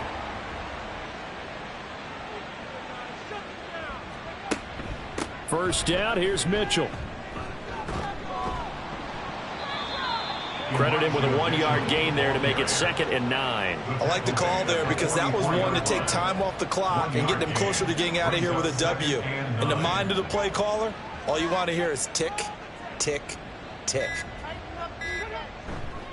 A handoff left. McCaffrey wiggles free. And they're able to get this one past the 30 down to the 25.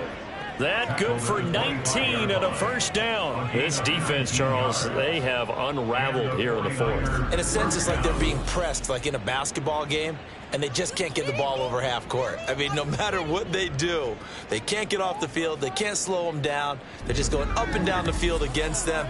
Yeah, unraveling would be a perfect word for them. All runs on this drive so far. It's 1st and 10. From the shotgun now, here's an inside give. And nothing doing. He's immediately taken down at the line of scrimmage. Chad Muma brings him down on that one defensively. 2nd and 10 at the 25-yard line. Charles, a lot of happy faces heading into the tunnel as this one ends, and understandably so. Not only did they get the win, but boy, their offense was on fire in this ball game. And partner, I have no idea what the top speed is on one of those high-end sports cars. What's the top gear you can get into? This offense, they certainly were there in this one, huh? Everything clicking for them in this contest, the kind of performance that they're going to cherish. So for San Francisco, the train just keeps rolling. 9-0 now to start this campaign. And they will head back home next week. Meanwhile, for Jacksonville, they'll lose an important one here as that drops them to 5-4 on the season. And they'll get a chance to redeem themselves at home next week. So that'll do it for us. For my partner, Charles Davis, and all the hard-working men and women on our crew, I'm Brandon Gaudin. You've been watching the NFL right here on EA Sports. With that, we sign off from Jacksonville.